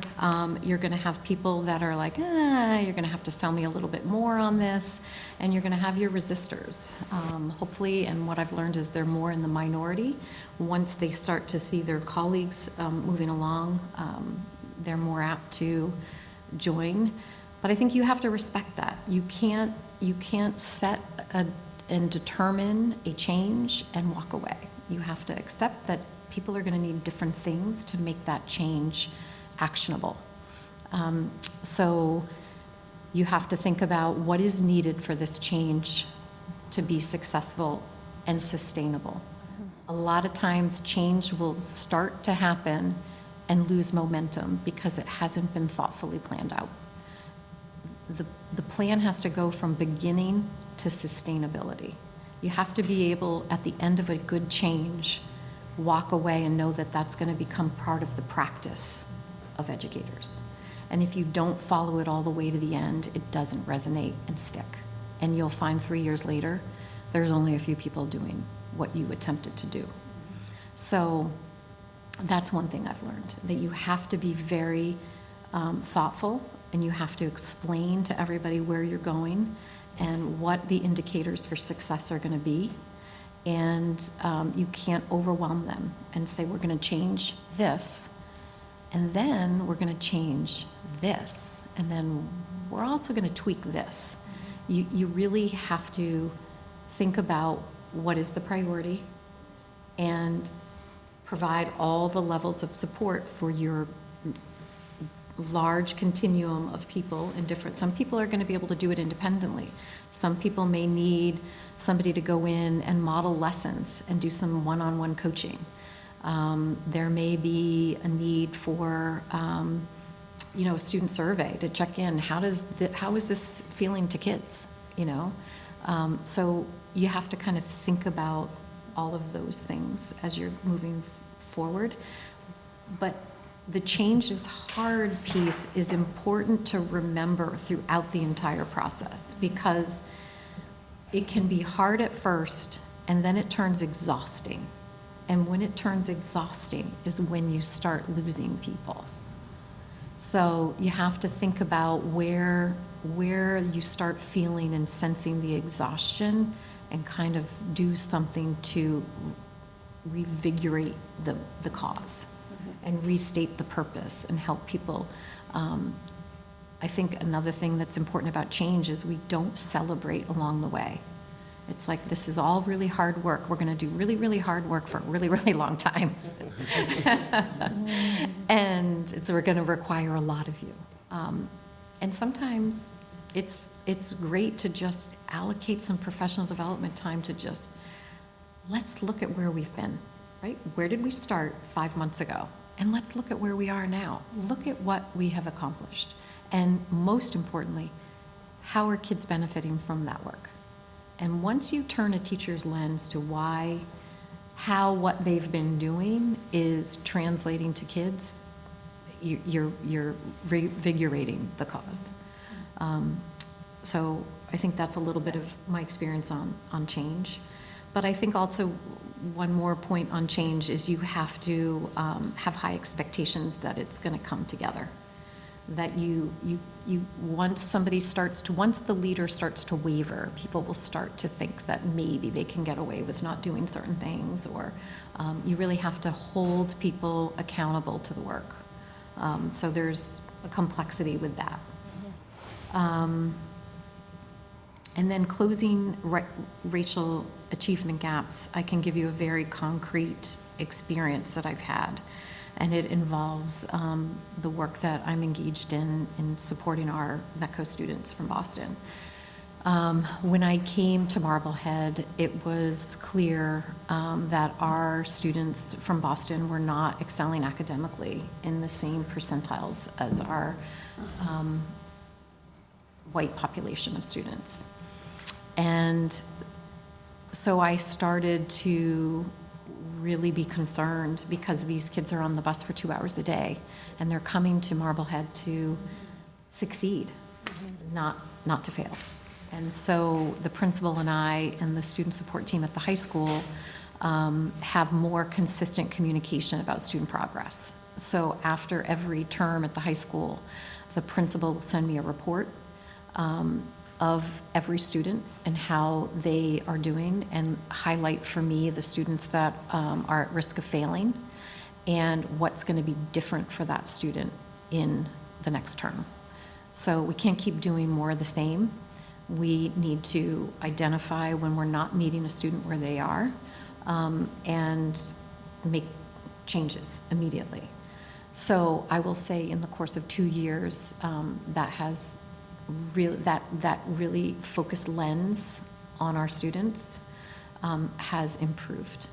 We have been able to create a Marblehead Academy that students can access, and we've offered it in Boston so that students don't need to come to Marblehead for that additional academic support, but that we will offer it through tutoring in Boston. And so by bringing it to the forefront, acknowledging that it's happening, looking at historical data, it's been happening for a while, what are we going to do differently? And I'm also, through my work at the state, I've been very lucky to learn Edwin, which is a data tool that the Massachusetts Department of Education offers educators, central office educators, which a lot of people don't know they have access to. And so that's one way that I track how our students are racially, subgroups are doing. And I also recently took advantage of a free subscription offered to Massachusetts superintendents called MCAS Explorer. And through that tool, I can put in subgroups, and it will tell me the achievement, the growth percentiles, and it will align with our district formative data. So I have iReady in there and MCAS data, and it will show me by subgroup. So that's another way I track our special education kiddos too. So. Can I just ask, to follow up a little bit with Lizzie, how many METCO students there are coming to Marblehead, and are they for all the different grades, or are they mostly on high school level? We welcome students from first grade to preferably, we want them to have a high school experience there, so we like to have them come by 9th grade. Mm-hmm. But we've taken 10th graders, but hopefully they come early in their career so we can have them throughout their time with us, and then their siblings will come. So there is we haven't taken kindergarteners yet, only because half day doesn't, and the bus ride is really hard for kids at that developmental level. We have had in the past in Marblehead up to around 80 students, and now I think because we haven't really found our way with the program in the last few years, we're down to 44. I think that is part of pandemic related, kids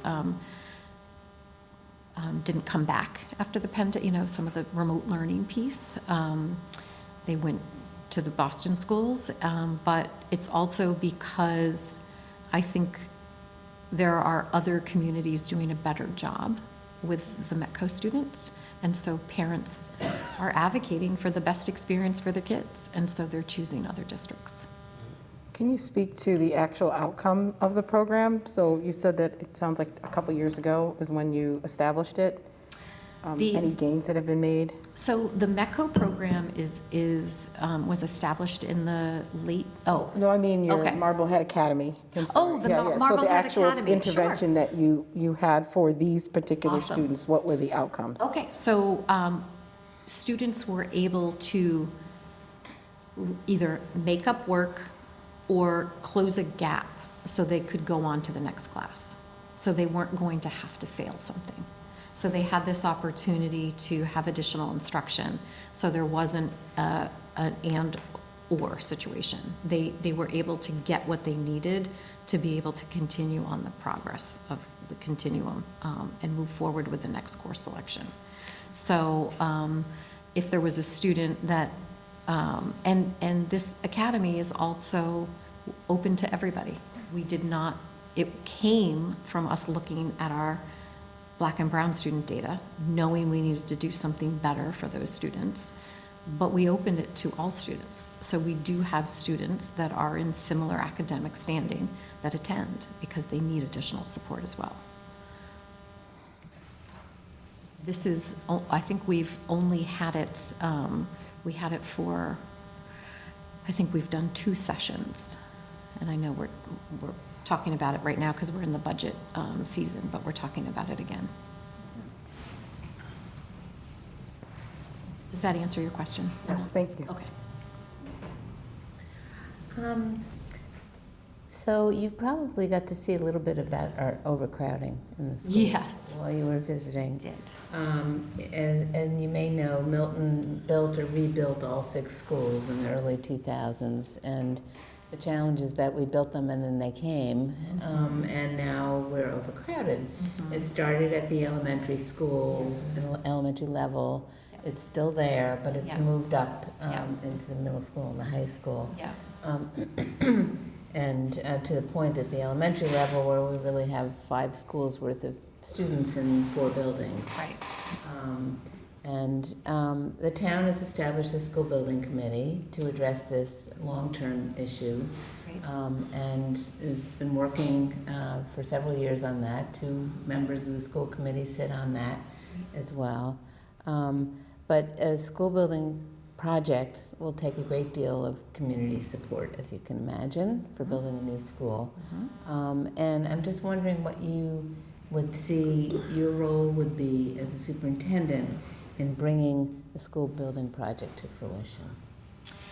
So I think although it is a problem, I think it's a celebration that the Milton Public Schools are retaining students and that families are not choosing some other private school systems, that they value the work that our teachers are doing in Milton. They trust the school system. They are rewarded by the high achievement that kids are able to maintain here, and they're choosing to keep their kids here. And that is a really important part of the messaging to the community, is that we have a really good problem that I think sometimes schools can talk about overcrowding in a way that it doesn't celebrate the why behind the overcrowding. And a lot of districts across the Commonwealth are with the complete opposite problem. We are finding our students are leaving us. We are not retaining our students, and that our enrollment is declining, and the impact that has on us financially. So it's really a good thing that we have that issue. And I think getting first is supporting principals in thinking about the space in the meantime, because they're frustrated, they're wonderful, and they talk about it in very creative ways. They're so innovative in how they're using space, but there's still, as a former principal, frustration around that. And so having a thought partner and somebody as a superintendent that can say, all right, I'm going to really advocate for this in the community, but in the meantime, I know you need things, so let's think creatively here. What can we come up with to meet kids what they need in the meantime? But as far as community and getting the community on board, we have just experienced a failed override in Marblehead. And I think the problem behind it was the community didn't understand our requests. They didn't understand what we were asking for. And a lot of our tax base do no longer have students in schools. So I think we have to think strategically about how can we help community members who do not have students in the schools see the importance of our schools and the value that it brings to their community and to their own lives. So our Marblehead choir, I just attended, they went to the community center in Marblehead and did a concert for our seniors. And I thought, this is what we should have been doing all last year, is showing our community how amazing our students are. Because then when we're asking them for an increase in taxes, they're like, I get it.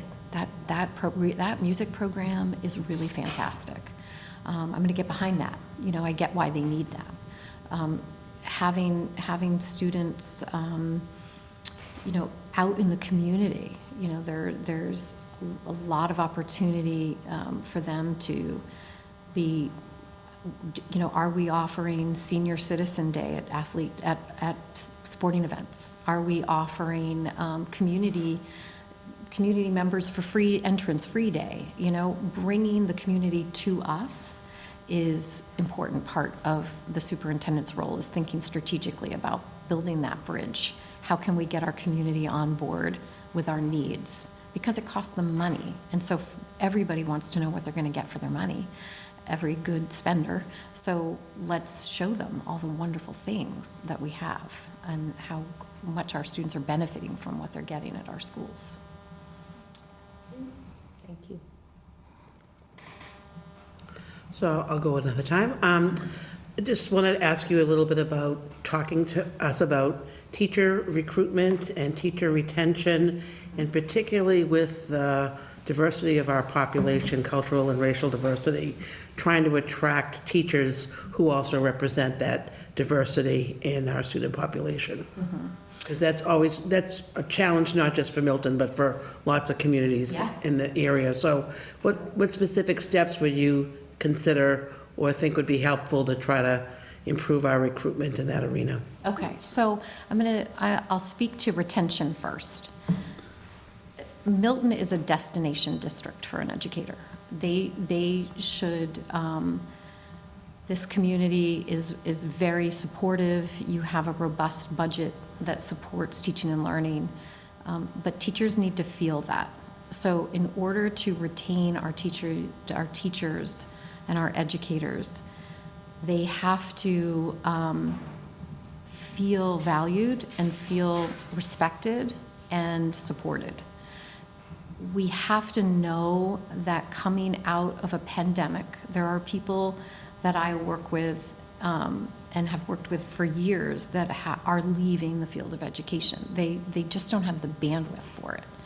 So leading and teaching through the pandemic, we talk a lot about pandemic recovery and academic recovery for students and social emotional for students, and we really need to be thinking about what are we doing for our staff and our teachers. It's been hard. So getting back to being really thoughtful and strategic with your initiatives and change, you have to even be more sensitive to what teachers are experiencing right now. Everything feels really heavy. So what's worth the lift really needs to be worth it, because you can't ask them to lift everything right now. You really need to respect where they are and help them return to the joy of why they chose this profession. There was a lot of loss of joy during the pandemic. And then there was a lot of loss of joy because we have to continue to make sure our kids catch up and don't have long-term effects of the pandemic, academically and emotionally. And so we've put off whole school assemblies.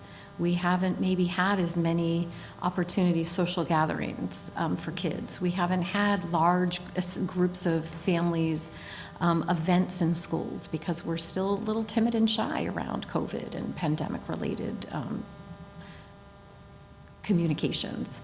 So we have to be thinking about where does the joy fit for our educators and our leaders, because that's why they came to this field. They're driven to do what's right, and they want to enjoy what they do. And so we have to be mindful of that. So I think as far as retention, it is very thoughtful around what we're asking of teachers and making sure they have what they need to do what we're asking. And I think if you ask teachers, they don't always say that's the case, that they feel that they've been asked to do a lot. They've had parents in the classroom via Zoom. They've been through a lot. And so I think being very attentive to their needs right now and showing them that we value them and respect them, and that we can't do the work without them. So we need them. As far as recruiting staff, and in particular recruiting a more diverse population, I think I said this yesterday at the community forum, I love the diversity in Milton. You know, you walk around the high school, and it's something that I'm not accustomed to seeing in Marblehead. It's wonderful. Students deserve to see all different representations. So we have to make that happen for them. Students need to be able to come to school and see themselves. They need to be able to say, I want to be a science teacher, like, you know, they have to be able to see themselves in who's instructing them. And that, again, I'm very intentional with my planning. You can't just say all of a sudden, it's spring, we need to start thinking about recruitment. This has to be a strategic initiative and a strategic plan that you're working closely with the HR department, and that, you know, you're including in your budget for travel. We have to go to communities where the graduates that we are seeking to recruit can meet with us. It may be out of state. It may be, you know, more direct colleges of color. Let's go and let them know how fantastic we are in Milton. And then we have to talk with the school committee and the town of how do we make it affordable for people to come to a community like Milton on a teacher's salary. So that's often overlooked. We want to recruit, but with recruitment comes investment. If you're asking somebody to come to a very expensive community, which borders very expensive communities, you have to find and plan a pathway forward for them to be able to afford to live here. And that's something that I think town government needs to be part of. We have started that conversation in Marblehead. We started it last year, not in terms of teacher recruitment, but in terms of adding diversity to our community of Marblehead, and just recognizing that we are not an economically diverse community. We have one way in, and we have to add avenues. So that would be another kind of conversation to have a broader scope. Mm-hmm. Does that answer your question? Yep. Okay. I would like to talk about inquiry, especially as it comes to district-wide planning. So in Okay. recent years, Milton has implemented several major initiatives to improve student academic and social-emotional outcomes. Okay. But we know the work isn't done yet. Mm-hmm. Could you please tell us about a time when you engaged in a cycle of inquiry to learn from and build upon a major initiative that may have started 2 to 3 years prior? Sure. So in the event somebody listening doesn't know what the cycle of inquiry is, it's around developing, kind of thinking about an issue, targeting a focus, thinking about a focus of improvement, planning for that improvement, and then measuring the improvement over a course of time.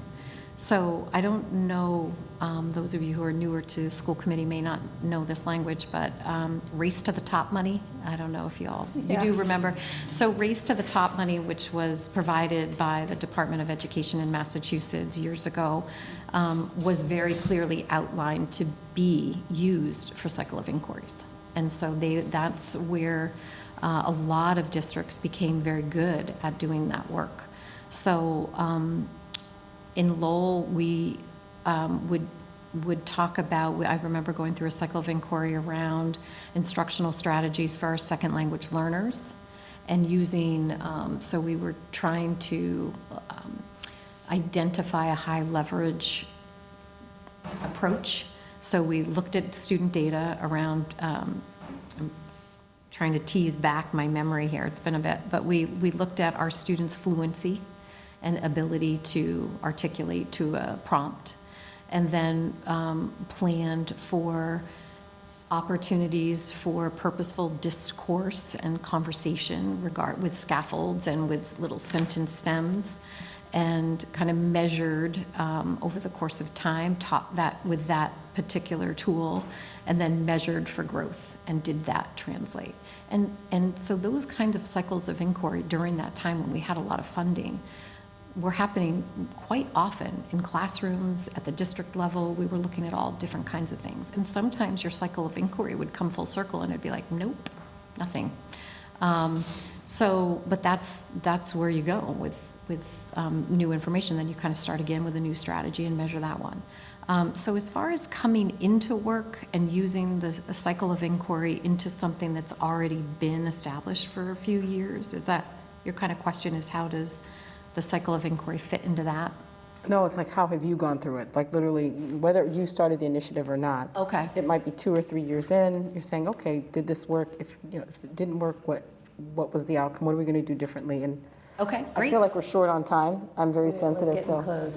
So I will hit on something that I participated in as a cycle of inquiry, not something that I developed.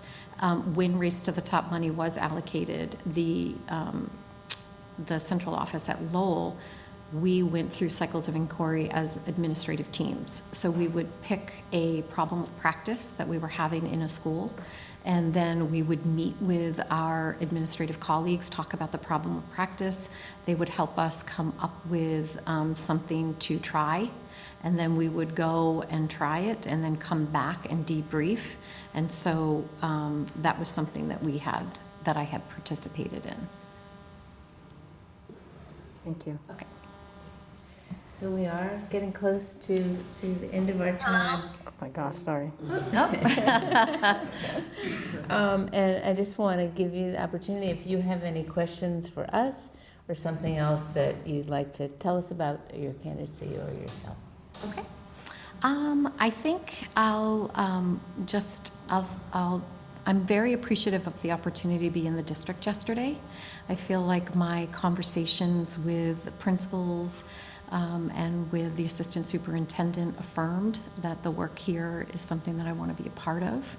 I also took the opportunity to talk to the school leaders as we were walking through buildings and kind of ask each of them, what is it that you're looking for in your next superintendent, and what kind of support are you looking for as a leader? And surprisingly, the 3 principals that I spoke to kind of had similar responses, in that they're looking for a superintendent that can come in and help them kind of plan forward. So take the strategic initiatives, take what work has been done in the district, and think about the through line for the next couple of years. So what is going to happen? How is it going to happen? When is it going to happen? What do we need to be thinking about to make it happen? Because one leader's terminology was, we kind of work in silos. And so we're looking for a leader that can kind of bring us together and help us form a plan that we all are on board with and all have a sense of how that plan looks in our building, and then help kind of manage the plan and support the plan. And so after hearing that, I felt like, that's kind of the work I've done and feel confident in. They also articulated that they want a leader that recognizes and honors autonomy, and that trust in school-based leadership. And as a former principal, I know what that means. I know what you need as a principal. There's time you need your superintendent, and there's time when you need autonomy. And so I can honor that and recognize that and relate to that. So I feel like a lot that I learned yesterday from building leaders and again in the conversations with the assistant superintendent, I feel like my skill set can add to the team, add to what the work the team is trying to accomplish. I also feel like in my conversations with Dr. McKinney,